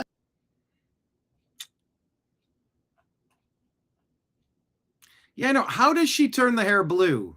Marion, you picked up on that. Does she actually dye her hair every time and then undye? Like, that's a lot of money. That's a lot of time just to do a skit. Is there some hair filter that she uses? I'm very curious. Yes, Marion, Don Lemon is absolutely gaslighting that lady in that previous clip.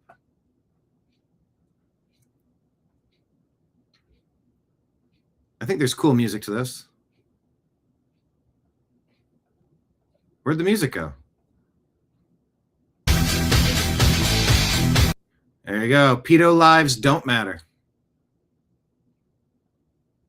Remember that. Oh, shout out to Mike Barra, our co-host on Strictly Football, Season 2, Episode 29.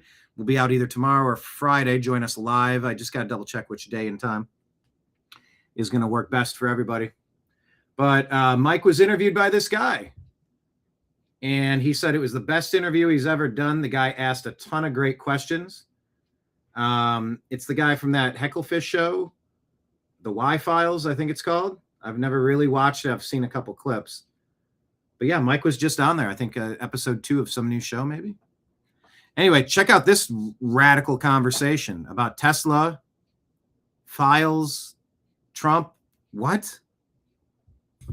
So there was a kind of tantalizing, almost kind of shocking admission the other day from the U.S. government that during the Maduro snatch operation in Caracas on January 3rd that the U.S. military apparently used directed energy weapons. I don't know that anyone's ever said out loud. I don't know if they said it out loud, but it was obvious that's what it was. They have been very interested in those since Tesla's research. So tell us what they are. Directed energy weapons. With Tesla, he had Oh, geez, I typed the few different versions about ionizing air and projecting electricity through the air. He had a few different ways of doing it. And I don't have the science background to explain specifically what it is, but directed energy is just that. You take energy, like a laser would be a directed energy, but using it as a weapon. And Tesla was working on that technology, but what he wanted to do was create free energy for the world, which turned out to be a problem for him. And that's another story. But when he died, so he died, I think it was January 7th, 1943. The FBI was there. They were like on top of it. They came way too fast. And all his research, 60, 80 boxes were confiscated by the Office of Alien Property. Office of Alien Property. Which has nothing to do with extraterrestrials. Or does it? It's about Office of Alien Property because he's not a U.S. born, so they come and take his research. Although he was a citizen since, I don't know, the 1800s. He'd been a citizen 50 years. So they seize his property and they send it to Wright-Patterson Air Force Base for Dayton, Ohio. A scientist named John Trump to investigate Tesla's research, specifically looking... Later an MIT professor? Yes, and later an uncle of a president. And they're specifically looking for DEWs. That's the technology they want. They finally return Tesla's boxes. Wait, are you sure it was John Trump who received Tesla's effects? Yes. That's documented. What's actually? Yes. But what's, for a country of hundreds of millions of people, we have these weird coincidences a lot. Isn't it strange? And the same families show up over and over? Over and over. It's probably not the episode to get into the Bush family, but boy, I'd love to one day. Won't do an episode on them. I don't talk about the Bushes or the Clintons on my show, or Mossad. I think you're a wise man. So the boxes were wild. Yeah, I've talked to Trump about his uncle like 20 times. He's very proud of his uncle. The last point on that. Yeah. 20 boxes are missing, and we don't know where they are. So that's the last point on that. We don't know where the boxes are. But you're sure it was the same John Trump that the president talks about as a long tenured MIT professor? I mean, he talks about him all the time. He brags about him. All the time. Yes. And he was... Ooh, there's a interesting comment. Is that what they really wanted at the Mar-a-Lago raid? And connected to military intelligence. Huh? Yeah, Wright-Patterson Air Force Base, the home of Project Blue Book, UFO research. Project Blue Book. UFO research. It's where the Roswell crash allegedly went. With the biologics, with the alleged craft inhabitants, the people piloting the craft. So those 20 boxes of Nikola Tesla's research have never surfaced. They have not. Holden says Tesla was working on free energy. FBI seized all his research, 60 to 80 boxes. They sent it to John Trump. 20 boxes still missing. AJ from the Y-Files just blew Tucker Carlson's mind with the truth about Nikola Tesla. Donald Trump's grandfather, I thought it was his uncle, or what was it? Grandfather and directed energy weapons. Bookmark this post. This story is insane and it's all true. Tesla had a few different versions of ionizing air and projecting electricity through the air. Directed energy is just that.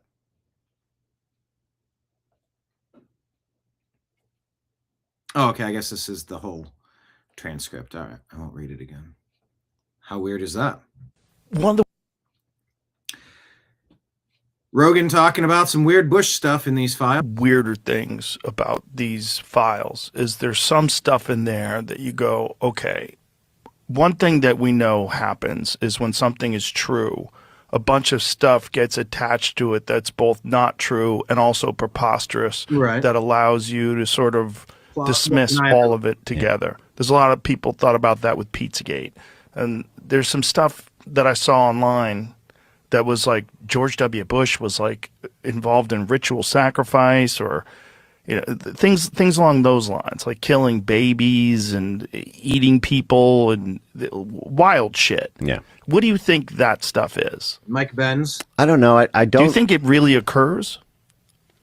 What I'll say is this is a bad week to be a total Pizzagate denialist. You would feel a lot more comfortable about it a week ago than you would this week. I don't particularly focus, or I don't want to say care. I don't. My knowledge set on it is a lot more limited on it because I don't think it's a central crux of political influence. I don't know if it's kind of almost a inside joke in a certain way. Jeffrey Epstein himself in these emails is unbelievably trolly. He'll say things that are the kind of shit posts you say to a buddy or your brother or something that you don't mean. Right. It's You're tongue fucking around. Cheek. Yeah. But if you were a cynical, out to get you person who somehow obtained that text message, you'd say, "Oh, look, he said it." And so there's a lot of that going on. But the fact is I've seen a lot of images shared around the time period of when Pizzagate was popping off in 2016 that all I'll say is it doesn't look good or no, none of it looks good or easily explainable. At the same time, a lot of those screenshots I have not confirmed. For most of these, for the things I've posted about or that I'm talking about here, I've gone to the Justice Department file. I've looked up the file number. I've confirmed whether or not the screenshot is actually what it is. For those, I have not yet, but I wouldn't feel totally confident saying there's no there. But that's about as far as I can go on that. When you say images, what are you talking about? Well, there's a lot of, if you look up pizza, for example, it's just as a keyword search, you'll see, or cheese or something.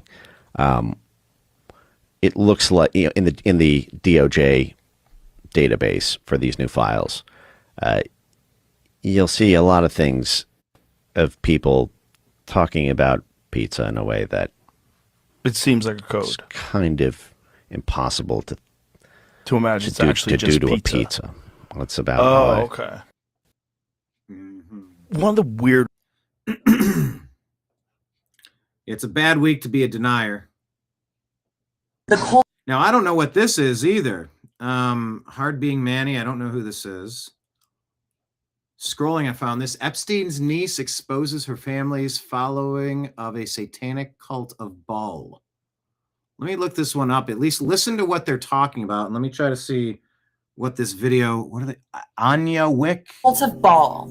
B-A-L. Yeah. B-A-L.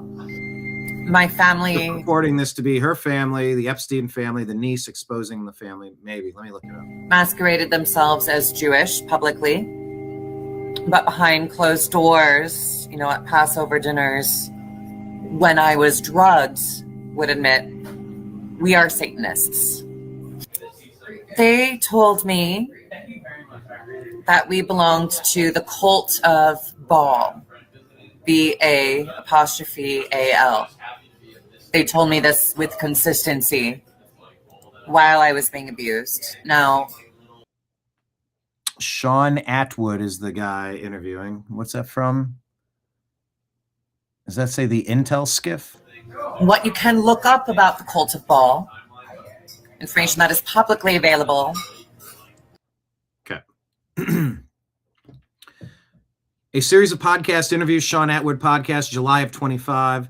The Imagination podcast, August 25, with Anya Wick, who claims to be a Jeffrey Epstein niece. She alleges growing up in satanic family tied to the cult of Baal, who's an ancient deity often linked to conspiracy theories, suffering horrific ritual abuse, MK Ultra mind control, trafficking, connections to elites like Maxwell, Clinton, Bohemian Grove, Disney. Says her family masqueraded as Jewish but worshipped Baal, and she was raised as a slave, a sex slave. Claims are unverified, widely disputed. No credible evidence confirms she's Epstein's niece. Jeffrey Epstein's only known sibling was brother Mark Epstein, and no public record of nieces named Anya Wick. Her alleged father is Stephen B. Epstein, unrelated. Inconsistencies. She claims Shia LaBeouf is a twin brother, but he's an only child, born in 86. She says 88. Disney is a great-grandfather, and unrelated figures like Harvey Weinstein, Larry David as uncles. YouTube debunk videos, call it potential fraud, delusion, or grift, possibly stemming from real trauma, but exaggerated for attention. Gained traction in conspiracy circles amid the Epstein releases. So that's the context that X wants you to have for that. Is that it is thousands of years old. It is a Phoenician satanic fertility cult. And publicly, it's supposed to have been eradicated. But to my knowledge and my experience, it is not. This is what people perceive the Illuminati to be. It is a group of elites that practices forced and uses these crimes to control people. They happen to have a huge reach over politics and entertainment. To answer your basic question, why my family does this, because it was done to them, because having one man bear as many children in a generation as possible and forcing them through these traumatic events, they believe it creates a stronger bond, that creates more loyalty, that it keeps people from talking. And for the most part, they're right, because I'm the only one of my siblings who has directly spoken out about this. The ancient cults and the bloodlines that continue to these generations. And I think you're the first survivor, perhaps, who's actually detailed how that has continued over the ages. So if you could maybe expand on that a little bit, I think the viewers would find this fascinating. What specifically would you like expanded on? So what was the cult that you mentioned earlier, the ancient one? The cult of Baal, B-A-A-L. Okay, I think it reset there. This is the stuff people are talking about, and we got to try to figure out what's fact and what's crap here. Alex has thoughts. And then we've got Epstein emails about there's one piece of pizza for 7 people. It's got a great glow. It's really excited about it. You're going to really love it. So people say, man, last time I'm seeing shadows. I'm freaked out. I can't take part. Oh, you don't know how to enjoy this. It's just like Podesta, 3 kids being delivered to your hot tub for your pleasure, 7, 9, and 11. That's all confirmed.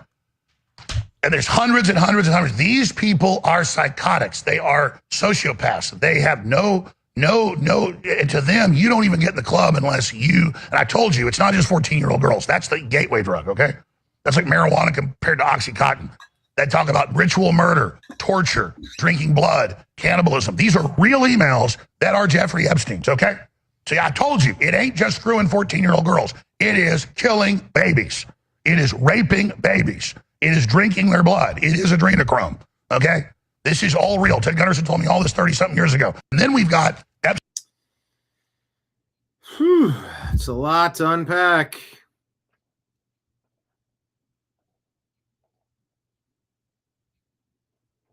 Peter Thiel, his emails went up there, and it ain't good for J.D. Vance. It's about Epstein? I'll tell you that right away. I think this is plausibly the biggest scandal to come out of I guess I should say, the most consequential thing to come out of these emails that I can see right now. There's millions to go through. So we'll have more, and we'll be reporting on more. But J.D. Vance, he was they had him there, right? Like, he's going to be running in 2028. He's not been leaning super into the Zionist stuff. He seems to be abstaining, has been quiet during the whole Epstein thing. It definitely didn't seem like he agreed with it. But everyone knows that Peter Thiel effectively funded J.D. Vance's career. He probably had something to do with J.D. Vance getting the deal with Netflix. And Peter Thiel, who was mentioned early on as being someone who was friends with Epstein, went on to Rogan at the end of last year and sort of intimated that he really didn't know Epstein that well, but spoke to him mainly just about math because he... Anyway, dig into that a little bit deeper. It's a 3-minute clip. I'm not going to play the whole thing, but dig into it. By the way, breaking news, man who tried to assassinate then presidential candidate Donald Trump at a Florida golf course in 2024, Ryan Ruth, is sentenced to life in prison plus 7 years. Convicted last September of 5 federal criminal counts, including attempting to assassinate a major presidential candidate, assaulting a federal officer, multiple firearms offenses. Ruth spent weeks plotting to kill Trump before aiming a rifle through shrubbery as then Republican presidential candidate played golf at his West Palm Country Club. He spent weeks. Thank God he missed too.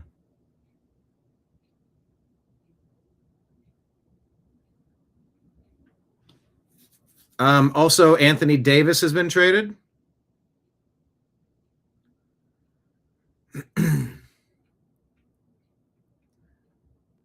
Anthony Davis, long speculated rumors of him.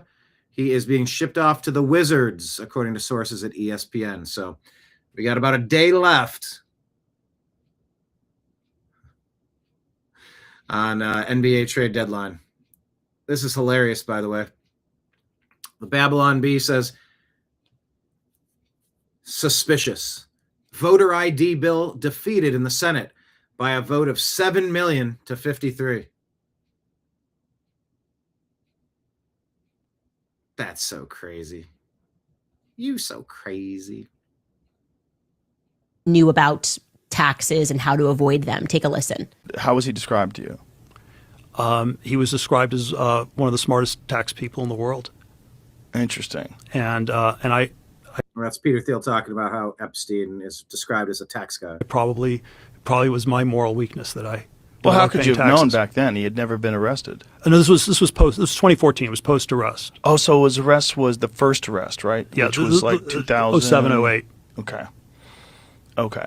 And so, but you assume he didn't go to jail for that long. Right. It was probably not as serious as alleged. There was certainly the illusion that there were all these other people that I trusted.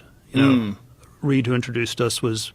He started LinkedIn. He was, maybe too focused on business networking, but I thought he always had good judgment in people. When the went down and Epstein gets arrested for the second time, were you like, oh, well, there you go? I've thought about it. I thought a lot about it as a result. Yeah. Yeah, I'm sure. And thought about it, he did, because he was emailing Jeffrey Epstein a lot, meeting up with him a lot. Definitely sounds like they were very close, inviting him to the island. Basically, this guy's going to be here from Europe also, you should come this weekend. They were together all throughout New York, constantly messaging each other. It is not a good look. There is no question these two were friends. And I do not accept that the person who's effectively spying on all of us, he's got to deal with the military through Palantir. And now we're supposed to believe that he just... Yeah, we are all a little concerned about Palantir, right? Like, oh, I couldn't look in any further. I had no context to figure out what Epstein was accused of. And I decided to still be friends with him, despite all the allegations, despite him admitting to what he did, right? He caught a plea deal. We're supposed to believe Peter Thiel, with all of his resources, just went, trust me, bro. I'm not buying it. And this is now a major problem for JD Vance. It is. Peter Thiel, his emails went up there, and it ain't good for JD Vance. All right. So stay tuned. Peter Thiel. Dig in a little deeper. Roseanne Barr has thoughts on all this Hollywood stuff. No, they eat babies. That is not bullshit. There's a lot of piano in here. It's true. So it's not just the dogs and the cats, not just the pets. Too much piano. It's not just the dogs and the cats. Well, what else is it then? They're full-on vampires. And everybody still thinks I'm crazy, but... Does everyone still think Roseanne's crazy? I'm not crazy. They're full-on vampires. They I mean, this has been out there for a long time. love the taste of human flesh and they drink human blood. They do it. They say you can't... This has been a strange week unpacking all this stuff. wake people up that are pretending to be asleep, but I You can't wake people up who are pretending to be asleep. pray to God, please wake up even those who are pretending to be asleep with...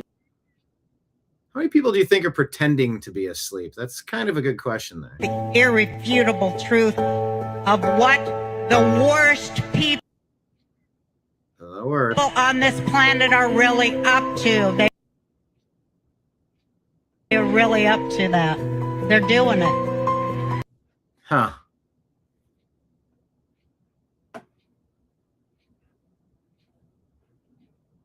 Awesome.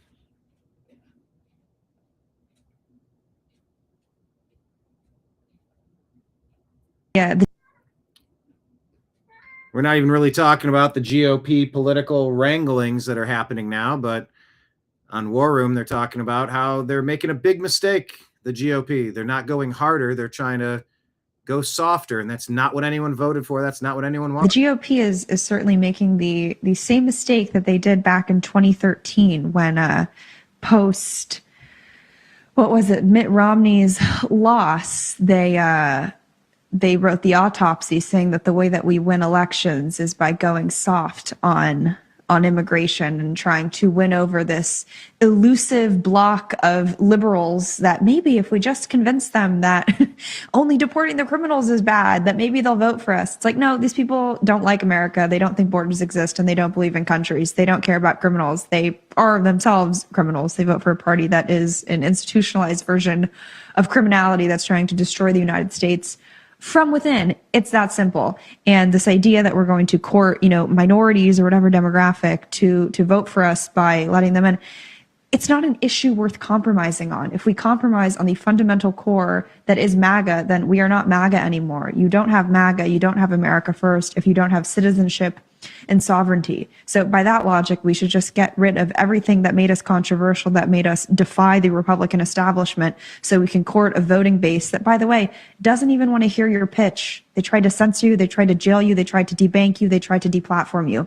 They have no interest in compromising with you. They don't care about, or they do care about deporting criminals because they themselves are criminals.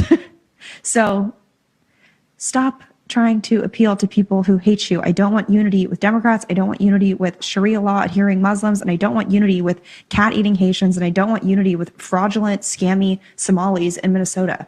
I don't want it. I want unity with American citizens who are patriotic and love this country. Not that radical.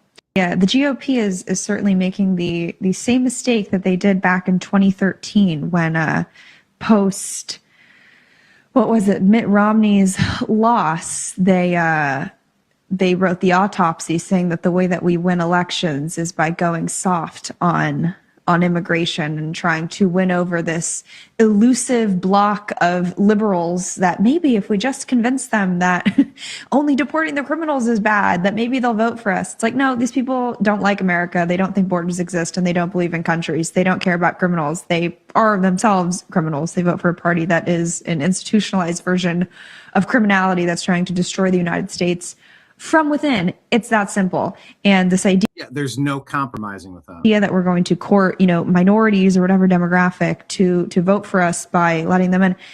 It's not an issue worth compromising on. If we compromise on the fundamental core that is MAGA, then we are not MAGA anymore. You don't have MAGA. You don't have America first if you don't have citizenship and sovereignty. So by that logic, we should just get rid of everything that made us controversial, that made us defy the Republican establishment, so we can court a voting base that, by the way, doesn't even want to hear your pitch. They tried to censor you. They tried to jail you. They tried to debank you. They tried to deplatform you. They have no interest in compromising with you. They don't care about, or they do care about deporting criminals because they themselves are criminals. So stop trying to appeal to people who hate you. I don't want unity with Democrats. I don't want unity with Sharia law adhering Muslims. And I don't want unity with cat-eating Haitians. And I don't want unity with fraudulent, scammy Somalis in Minnesota. I don't want it. I want unity with American citizens who are patriotic and love this country. Not that radical. Yeah. No, not that radical at all. I concur. See what John Thune's up to, because he's failing us so far. But let's kind of see what Anna Paulina Luna, she seems to be one of the best we have, talking about the SAVE Act. What is she on here? She's with Rob Schmidt tonight. I was just going to say, I think Chuck Schumer was around in Senate probably during the Jim Crow era laws, because he seems to be surely... Chuck Schumer calls mandatory voter ID modern day Jim Crow. Yet it was Democrats who originally enacted Jim Crow laws in the first place. So she says he was probably around during those times. Not even... He's that old. Pointing out the fact that it was his party that pushed that. Look, for them to call voter ID racist when you literally see the stats, even CNN was forced to report that both Black, Hispanic, Asian, white Americans want voter ID. I mean, it's literally as popular as banning insider trading. So I think we're on the right side of history on this one, and I think that Thune will do the right thing. Look, I wasn't lying to the American people. The president even said it today. He wants voter ID, and Thune said that he's bringing this to conference. So I think it's going to happen. And you think you'll have, if it doesn't require the 60, you think you got the 50? Well, look, the filibuster right now, there's nothing that's going to happen to remove the filibuster. The votes simply aren't there from Republican senators for that. However, the standing filibuster is a way to work through that and the workaround. And I do think right now there's a lot of very smart people in the Senate that are working on this, to include many senators that I've talked to. And I think the president's on board with it. So I was just going to say, I think Chuck Schumer was around in Senate probably during the Jim Crow era laws, because he seems to be surely not even pointing out the fact that it was his party that pushed that. Yeah, it was. Lake Leon saying John Thune has got to go. John Thune has lied. You will get no pushback from me there. I got no love for Thune. Patrick Cutler says arresting a reporter for storming a church in 2026 is crazy, but absolutely destroying regular people's lives in 2020 for not obeying the lies on their TV set was normal. You literally cannot make this stuff up. Good point.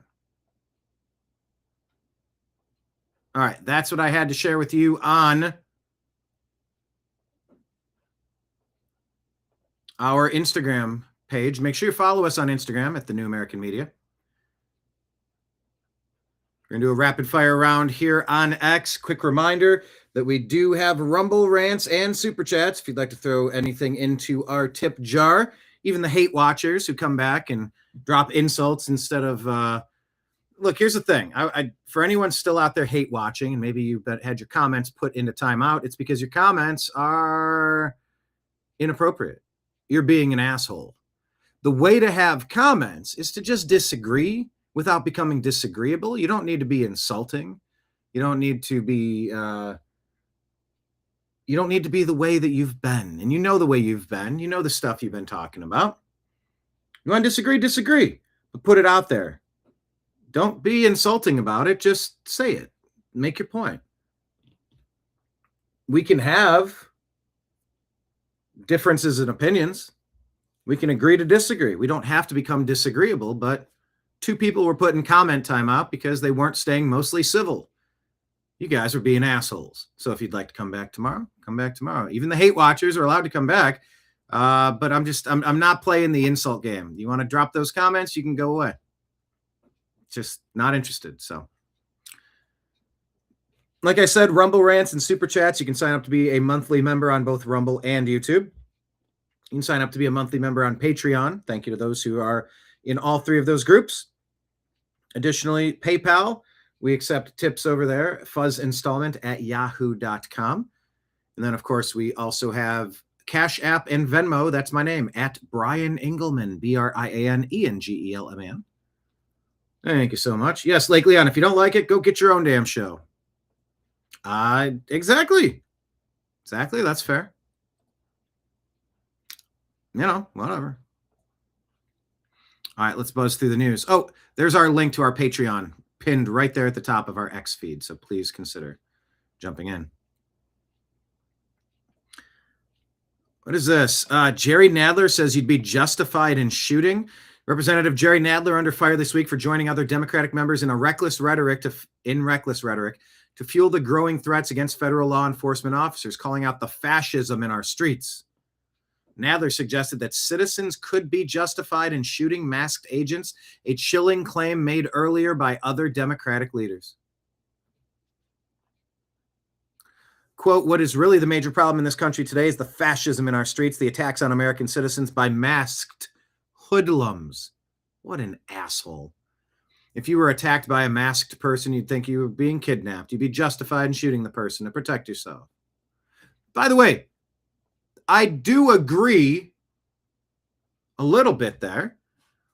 What is the mechanism where you could have business cards, you could have a badge number, maybe you don't have your face out there so you can be doxxed and be hunted down by these ravenous wolves that want to keep the fencing away so they can rob the sheep from your flock. A lot of metaphors going on there, but the point is, I would like to make sure that there's some sort of badge number, card. My name, you have a stack of these printed every day. My name's Officer 531310. This individual has a warrant out for their arrest. This day, any operation conducted this day, you can get further information by calling this number here. I'm a representative of Immigration's Customs Enforcement. 537-1999. I think there should be something like that. I don't know the extent to what they do, what they don't do, but something along those lines might go a little ways to calming things down. Maybe.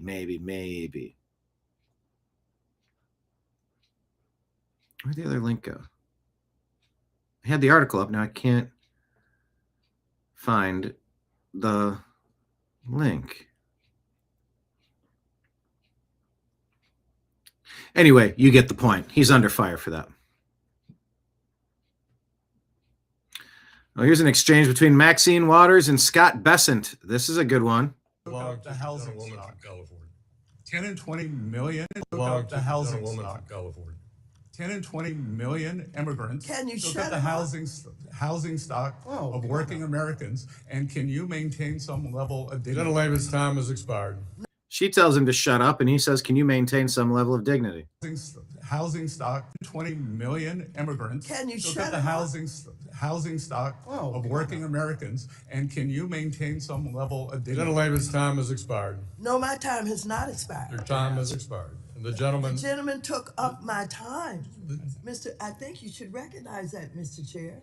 The gentlewoman's time has expired. The gentlewoman's time has expired. Mr. Chair, parliamentary inquiry. The chair recognizes the vice chairman of the committee, Chair. Mr. Heisinger. Parliamentary inquiry. Go right ahead, but I would not expect you to do that.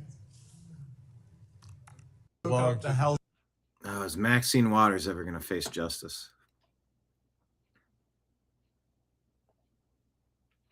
So what's the quote here that was kind of missed in all this? I believe the ranking member does not understand the definition of generalized inflation versus one-time price increases. I would also note that housing, especially for working Americans. A Wharton study has shown that the mass unfettered immigration, adding 10 to 20 million new people demanding housing, Congresswoman, is what caused a great deal of housing inflation for working Americans. So you and the Biden administration should be ashamed. Which is also why we are seeing rents. There was just a recent media story on this. Rents are going down partially because of that enforcement. So Mr. Secretary. Yes, it is supply and demand continues to work. I've got. I believe the Key point. And by the way, it's 40 million. If they know about 20 to 30, if they know of 10 to 20, the whole point is to sneak in. So if you know about some, you got to assume that there's a whole bunch you do not know about.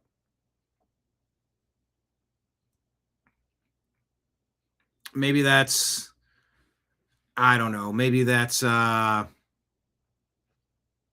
inference there, or maybe it's obvious. American Society of Plastic Surgeons issues a new position statement opposing air quote gender affirming end quote surgeries in adolescents under the age of 19. ASPS also acknowledges risks of endocrine interventions, poor guidelines, and inappropriate use of the autonomy principle. Ron DeSantis says we were years ahead of the curve in Florida yet again, nixing gender mutilation of minors when we did, countered the elite narrative, invited incoming attacks, and eliminated profits for unscrupulous actors. Now common sense is prevailing on a larger scale. Libs of TikTok says, yeah, I was banned from Twitter for saying this 5 years ago, for recommending against gender transition surgeries for youths, becoming the first major medical association in the U.S. to narrow its guidance on pediatric gender care. Seth Dillon says, we were told these surgeries weren't happening, and they accused us of misinformation, hate speech, and incitement for saying they shouldn't be happening. Go figure. All right, what is this? A potential ransom note for NBC's Savannah Guthrie's mother, Nancy, has been received by TMZ.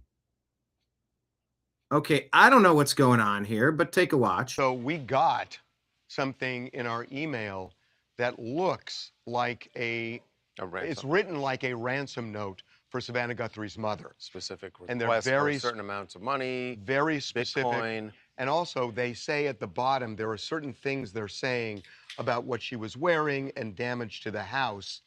That they're clearly saying to verify that it's us. We know what we're talking about here. So we've contacted the Sheriff's Department, and we want to get them this letter. We had a little trouble getting through to the right person, but the person we spoke with is now forwarding this to somebody in the Detective Bureau. So if my phone rings, I may have to stop and... What's interesting is, there was just a news conference that just ended with the sheriff, and he was asked about, and we're going to do this segment in a few minutes, but he was asked about a ransom note, and he just said, we're following all leads. Yeah, and this again, we don't know if this is legit, right. if it's authentic or not, but they're when you read it, they're acting as if, yeah, only we would know these things, right. And we're serious, and there's a dollar demand and an or else in there. Mm-hmm. So we will let you know as this thing kind of develops. Okay. Savannah Guthrie's mom might be in trouble. Keep praying. Unverified. Jay says, in regards to this case, police have no suspects, no videotape, yet the biggest piece of evidence is the ransom note. Yet Harvey Levin, instead of giving it to the police to have a forensics team examine for DNA, he contaminates it with his DNA by reading it aloud on live TV. If there was DNA on the letter, TMZ ruined it by sharing this on air. TMZ chose ratings over helping Nancy Guthrie. Annie Guthrie and Tommaso Cioni. TMZ reporting Savannah Guthrie's brother-in-law. That's what, the sister's husband? Tommaso Cioni is the suspect in her mother's disappearance. They also allege they received a ransom letter demanding cash for her return. I don't know this account, El Fleazy. But they show a screenshot. Very interesting story that's just kind of popping on the radar right now. Have you heard about the Savannah Guthrie story? What do you think of that? All right. Is ICE pulling out? You know, we got some concerns here. I don't think if these are the... Well, here, let's play this one up top. Homan says we're drawing down 700 agents immediately. That looks like a capitulation, giving up. The Trump administration got beat. Is that what happened, or is it not what happened? Take a listen and look at them cleaning up these roadblocks in the middle of the streets, by the way. It's about effing time. Sworn duties to enforce immigration law that Congress passed is unacceptable. And it's shameful and incomprehensible to me that this unlawful and threatening behavior is being tolerated by anyone. As far as what I saw yesterday with the roadblocks being set up, you're not going to stop ICE. You're not going to stop Border Patrol. The only thing you're doing is irritating your community and want to go get groceries or pick the children up or whatever. I talked to the chief of police, and he committed to taking swift action on those illegal roadblocks. They're illegal. We shouldn't tolerate them. Again, a complete drawdown is going to depend on the cooperation, continued cooperation of local and state law enforcement, and the decrease of the violence, the rhetoric, and the attacks against ICE and Border Patrol. The federal law enforcement personnel, ICE and CBP and other partner agencies are patriots. Yes. And they've carried out their duties patriotically. So they are cleaning things up. I think this is a different clip here of Homan. Attorney General Mayor Fry and law enforcement officials about increasing coordination in a lawful way between the county jails and ICE to avoid public safety threats being released back in the community. While we had our differences, one thing was clear: we all committed to public safety for all who live in the Twin Cities. We have made significant progress under the direction of President Trump, working with state and local officials here in Minnesota, and I expect that to increase in the coming weeks. We continue to have discussions. I'll have discussions this afternoon. We currently have an unprecedented number of counties communicating with us now and allowing ICE to take custody of illegal aliens before they hit the streets. Unprecedented cooperation. And I'll say it again. This is efficient, requires only 1 or 2 officers to assume custody of a criminal alien target rather than 8 or 10 officers going into the community and arresting that public safety threat. This frees up more officers to arrest or remove criminal aliens. More officers taking custody of criminal aliens directly from the jails means less officers on the street doing criminal operations. This is smart law enforcement, not less law enforcement. It's safer for the community, safer for the officers, and safer for the alien. This coordination also makes it far more safe for the Twin Cities. Yeah, for everyone. Sworn duties to enforce. So Minnesota counties are now letting ICE into the jails to arrest illegals. I can't believe we've had to argue over this. You're illegally in the country. Get out of here. I mean, what are we even talking about, people? I mean, how insane is it that we have to fight over this? This should not be something we're fighting about. This should have been the obvious standard operating protocol from the jump. Senate Aging Committee says, how does LA County have hundreds of thousands of fewer seniors than Florida, but over 30 times as many taxpayer-funded hospice providers? What? That's taxpayer money down the drain. It causes higher healthcare costs for America's seniors. Elon says it's a major crime scene. Check out the show here. It's on X, the Unhappy Hour Sports Show. We break down the Darius Garland trade and other NBA stuff with guest Zach Barris. This is a show we did last night that the Cavs got James Harden for Darius Garland and a second-round pick. Wondering if LeBron is coming next. Or this was... Too. If the Cavaliers... I'm sorry, this was, once again, the show that we did today. Okay. Let's see. Zero Hedge says the man who shockingly awarded the newly elected Barack Obama the Nobel Peace Prize in 2009 and who was chair of the Nobel Committee from 2009 to 15 was an Epstein Island regular. Allegedly. Norway's Nobel Peace Prize Committee demoted its chairman, Thorbjorn Jagland, a move unprecedented. Gave no reason for the decision. 2009 awarded the prestigious Nobel to newly elected U.S. President Obama. The move stunned the world and the recipient alike, as Obama had been in office less than 9 months, and the U.S. was waging simultaneous wars in Afghanistan and Iraq. Exactly. Makes no sense. So what is this? A career thug arrested again, and they just let him out again on a pretrial release under Governor Pritzker's Safety Act in Illinois. And just hours later, what did he do? A 53-year-old Rockford man is arrested following a reported sexual assault. Dore Kitchen Jr. was taken into custody after authorities performed a follow-up investigation into a reported incident involving a victim under the age of 13. They say the suspect and the victim knew each other. Kitchen turned himself into police January 30th and was later released under the state's pretrial requirements. Yeah, you don't release a 53-year-old. Eva Vlandergeerbroek says the European Union has been actively censoring legal content that goes against their agenda, and they've interfered in at least 8 European elections, including the Dutch elections of 23 and 25, by meeting with social media platforms to pressure them to censor political speech in the days before the vote.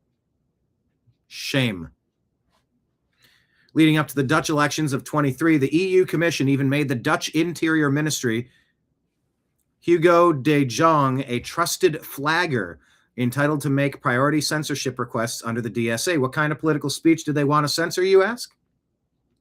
Populist rhetoric, anti-government, anti-EU content, anti-elite content, political satire, anti-migrant and Islamophobic content, anti-refugee content, anti-immigrant sentiment. You will lay over and allow your country to be invaded and overthrown, and you will like it. Anti-LGB, etc. content, meme subculture. In other words, anything that goes against their agenda, anything remotely right-wing or conservative, and anything pertaining to the disastrous migrant situation we have here in Europe. And guess what the only platform was that did not cooperate? X, of course. The same platform that the EU is fining for 120 million euros under the DSA, and the same platform that is currently having its offices raided in France. This is the type of stuff over which governments should resign and institutions like the EU should fall. Democracy is dead. Abolish the European Union now. I concur. That's what they did over here in America. That's how they rocked the new American media content. Once again, that's why we rely on the kindness of you, the dear viewer. So please consider Rumble Rants and Super Chats. Woman explains why, I don't know who this woman is. Explains why feminists are unprepared for a world without men. What's your plan when men stop doing the dirty and dangerous jobs that There's too much music. keep society running? Is that Anna Kasparian? Plumbing, crab fishing, oil rig. When men stop doing the dangerous...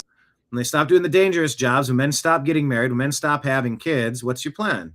I'm not worried about that. That might be Anna Kasparian. I'm not worried about that. No. Of course you're not. No. I don't have a plan, Pearl, for a situation in which men no longer do those jobs. Feminists never do have a plan. The very microphone you're using was built by men. The building was built by men. And there's no gratitude or appreciation. You just tell them you're not doing enough. The future is not going to be great. You guys are going to get the equality that you're asking for. Men are not going to protect women in the streets. Men are going to stop signing up for infrastructure jobs. The birth rates are going to keep falling. and the future is going to be bleak. I mean, I concur. Glenn Beck has sort of had enough with the Utah court and what's going on. What are these wimpy Republicans up to? Utah, what are you thinking? The Republicans in Utah, you want to talk about being hypocrites? Here it is. When we talk about packing the court, what do we all say? Don't do that. That's the end of the republic.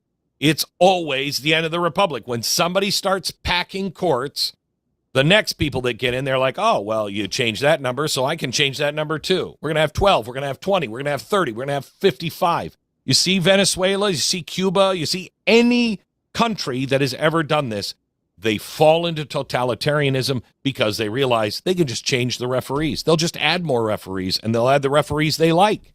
A legislature that expands a court after losing cases is not defending a republic. It's announcing constitutional limits only apply, unless they're inconvenient. I know you're polite. I know you don't want to, I know you want to get along with everybody. You must stand or you will lose everything. You're going to become California. And then you think that state's going to last? Are you kidding me? One side is ruthless and the other side is reserved. And the ruthless always win. I know that's why we pack the court. No, you don't violate your own principles or you become everything that you despise. Utah once prided itself on being different, unusual, peculiar, grounded, constitutionally serious. You're not. Your road you're on, it's not leading you to any of that. When courts become political tools, when legislatures punish judges for rulings instead of fixing the law, when every law is answered with structural manipulation, you don't get Utah, you get California. Not all at once, not overnight, but inevitably you get it, and you're almost there. And once you cross this line, which you just crossed, there's no neutral ground left. Every future majority is going to feel justified doing exactly the same thing, only faster and only harsher. You think they're going to stop at 7? You had 5. You increased it to 7 because it's overwhelmed. That's a lie. That's a lie. Numbers are numbers. Math is math. Sorry, GOP. Math is universal. I don't know what torch is. I know the blaze, but I don't know why they've switched it to torch. I don't get it.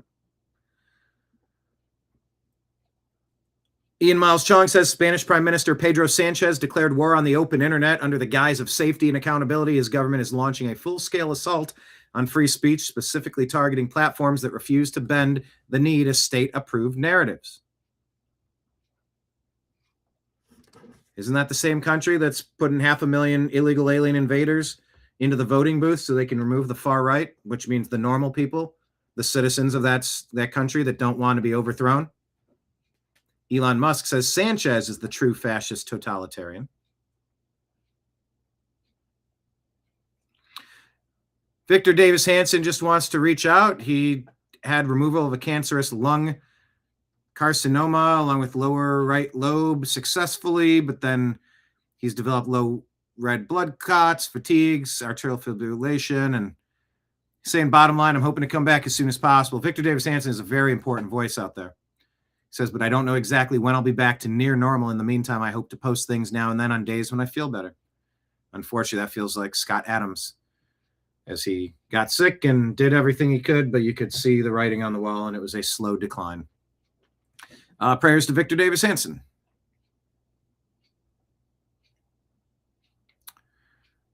Ten men were charged over a R of a drugged 5-year-old boy at a chemsex party in France.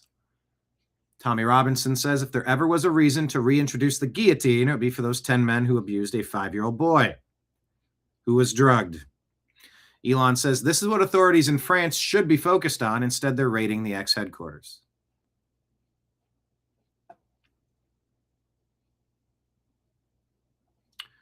Why aren't we replacing John Thune? Mario Knopfel says, here's John Thune backing off of the SAVE Act. What? Let's listen here. Filibuster to try to outlast the Democratic minority under current rules. Do you have any expectation that you can succeed with that, given the enormous difficulty of doing that? In fact, the previous majority has not been able to. Right. Well, you know, I guess, and I would just remind people that the coin in the realm in the Senate is floor time. There's a finite amount of it, and we have a lot of things we have to do. There's a housing bill that's awaiting action, hopefully a market structure bill, possibly permitting reform, farm bill, highway bill. You can go right down the list. Russia sanctions. There are a whole bunch of things that could be teed up for action on the floor of the Senate. And so you have to make some judgments, and the conference will have a conversation about that. I've committed to that we will talk about that idea and determine whether or not what the conference's views are about it and how they want to proceed. As I said, we will vote on the SAVE Act, but exercising or triggering a talking filibuster has ramifications, implications that I think everybody needs to be aware of. So we will have those discussions, but that's obviously ties the floor up for an indefinite amount of time with not only unlimited debate, but also unlimited amendments. All right, rather we had the Senate Majority Leader and the Speaker of the House speaking at the same time. That's why we're jumping back and forth. But the bill has passed, funding DHS and the other. Okay, so yes, I know you're calling him a POS trader, Lake Leon. I get it. Thune says there's more important things to worry about. Okay. I think what I'm hearing him say is, we got a lot of stuff in the pipeline. Let me clear this out. Let me clear this out. Let me clear this out. He goes, because that thing is going to shut it down. Let me get the trucks. Let me get the freeway trucks from point A to point B. I'm sorry, from point A to point C. Then when they reach point C, we're going to drop this thing in the middle and shut it down. I didn't hear him say we're going to, but I feel like the Democrats know it might be coming, so they might stall the other stuff. They're just obstructionists anyway. They're just going to be obstructionists. So like the complaint then would be, they're not going to work with you anyway. They're going to block you at every turn. They're going to be antagonists. They're anti-American. They're trying to destroy everything imaginable for political gain at the expense of our country's success. Screw them. Break the filibuster. Just get on with it and just get the stuff done. You rarely have a Republican president, House and Senate at the same time. So since we do it now, do everything now. Yeah, when is point C? After the midterms or 2028? Exactly. Well, I don't think the midterms are going to come out proper unless you secure the ballot box. We have a flashing red light security breach in this nation. It's of the most urgent prioritization to get this fixed. So I don't know. All eyes on Thune, but we said, why isn't the National Republican? Let's listen here. Filibuster to try to outlast the Democratic minority under NRSC, whatever that. Why aren't they replacing Thune? We're burning daylight. Get this done already. We have a nation to save. That's what we said. 81% of Americans want to require all voters to show government-issued photo identification to vote. Yeah, of course they do. Eric Swalwell goes beet red in the face as he realizes his lies will be exposed come November. The midterms will be safe and secure. He would have never have won his first race without corruption. What he fearmongers about is what 80% of Americans support, which is voter ID. I'd play it for you, but it's been a long show. Gunther Eagleman shared that, a CNN clip. Senator Ron Johnson, despite 80% of Americans supporting this, Democrats refuse to work with Republicans to secure the elections because they want to make it easy to cheat. Poll after poll, it shows at least 80% of Americans support the idea of having proper identification to vote in an election. Why can't this get done? Because Democrats want to make it easy to cheat. They're not interested in election security. That ought to tell you something. Republicans are happy to make it easy to vote, but we want to make it almost impossible to cheat. The reason 80% of Americans support voter ID is they don't want their legitimate vote canceled out by a fraudulent vote Democrats have no problem with that, which is why they're rushing to do things like automatic registration. They doubled the number of absentee ballots, even though the Baker-Carter Commission said that was probably the greatest area of potential fraud in our elections. They embrace that. So again, Democrats refuse to cooperate with Republicans to make our elections more secure. Senator Ron Johnson there.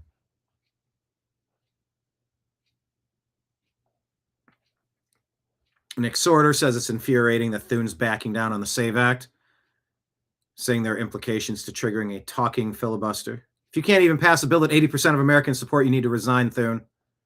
The implications of fraudulent elections are much greater than forcing the Democrats to actually talk during their filibuster. Put them on defense.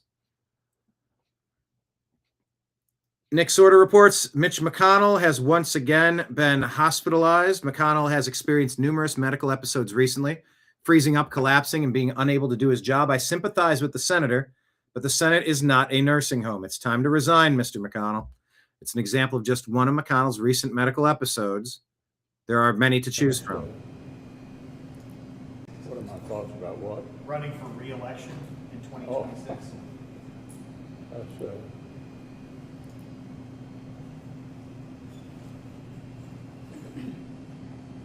Did you hear the question, Senator? Running for re-election in 2026? All right, I'm sorry, you all. We're going to need a minute. Senator. Benny.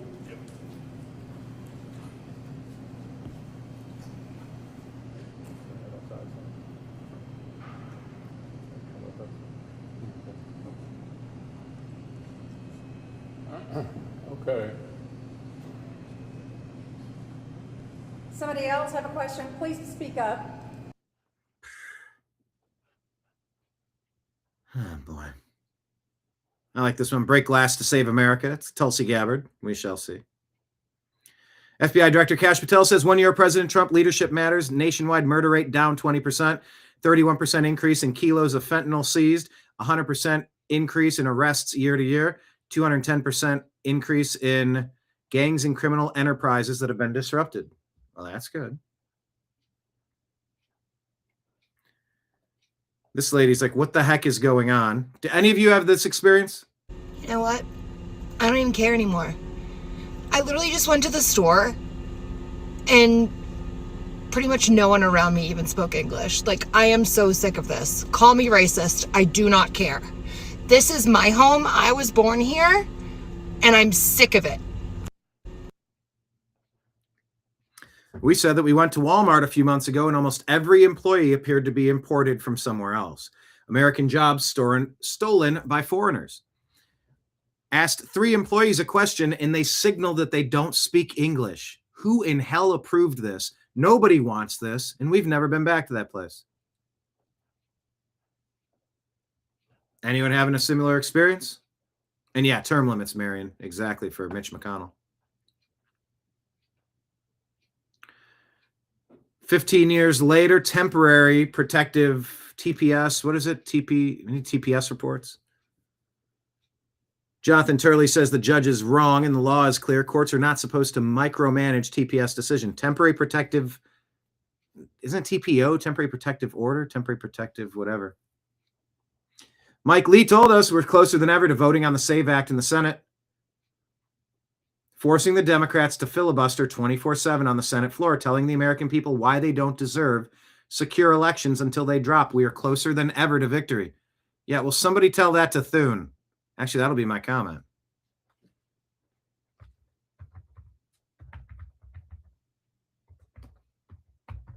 Will you or somebody explain this to Thune then?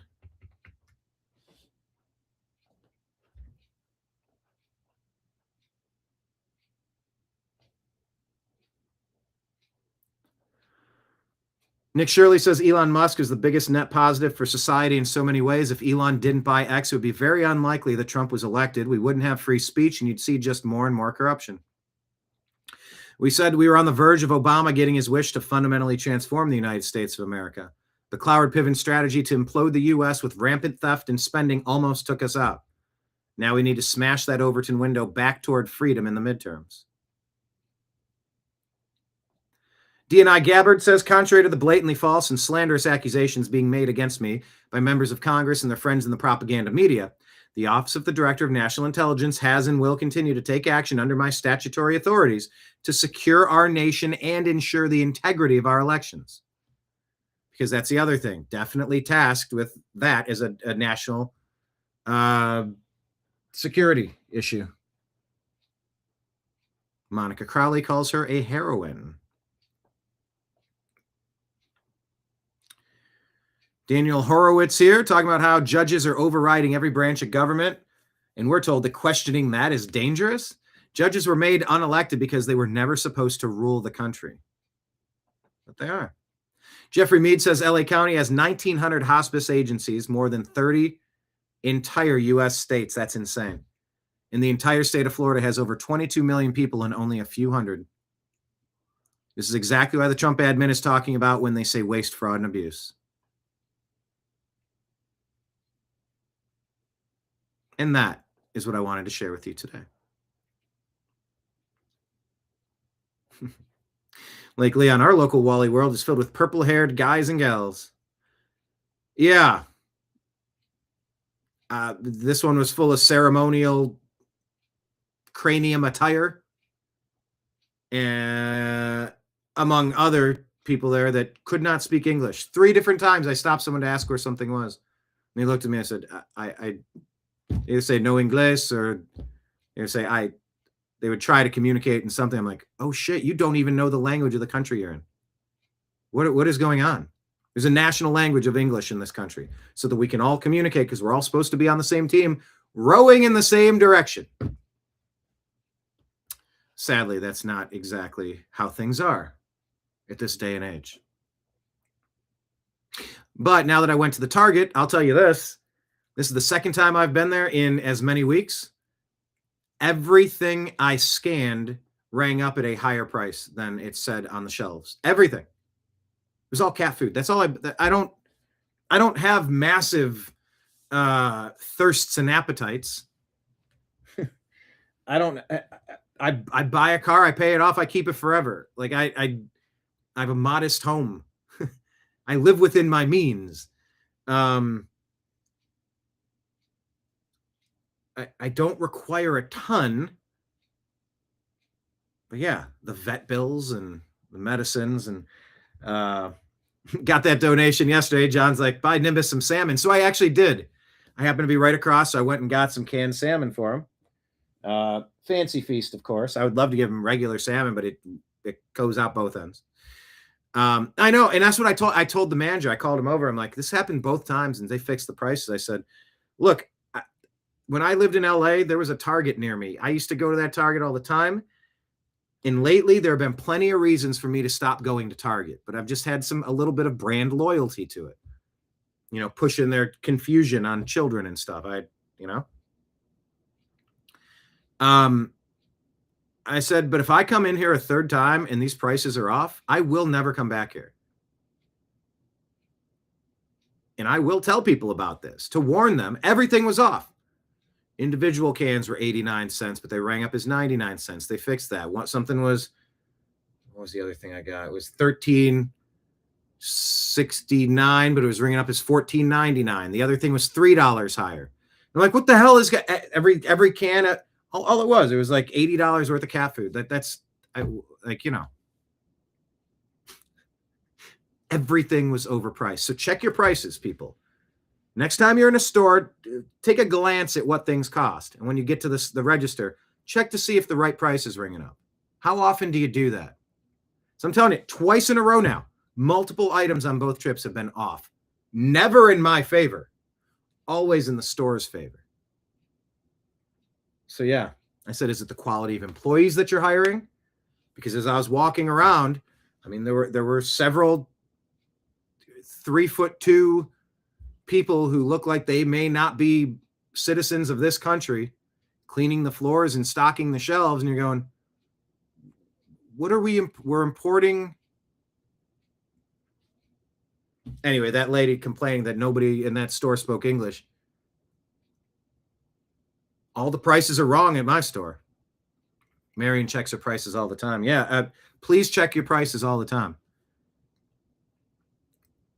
They should have given me some sort of gift card for the hassle. It would have went a long way. I just would have walked 10 steps and bought a Starbucks, another company I'm not supposed to support. I know. Lake Leon never checks prices.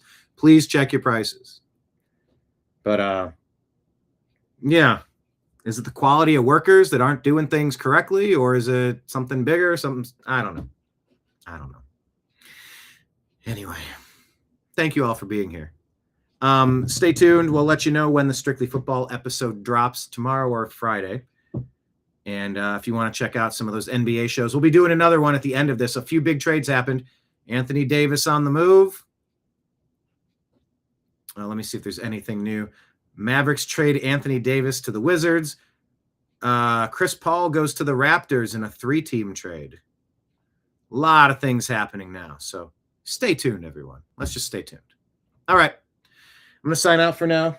Nimbus, I think Nimbus wants another bite of lunch. He's a hungry feller. Signing out on behalf of everybody out there in the TNAM universe. I appreciate you. I love you. And we will talk to you again soon. Take care, everybody. Peace.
Your guide to the truth. TheNewAmericanMedia.com.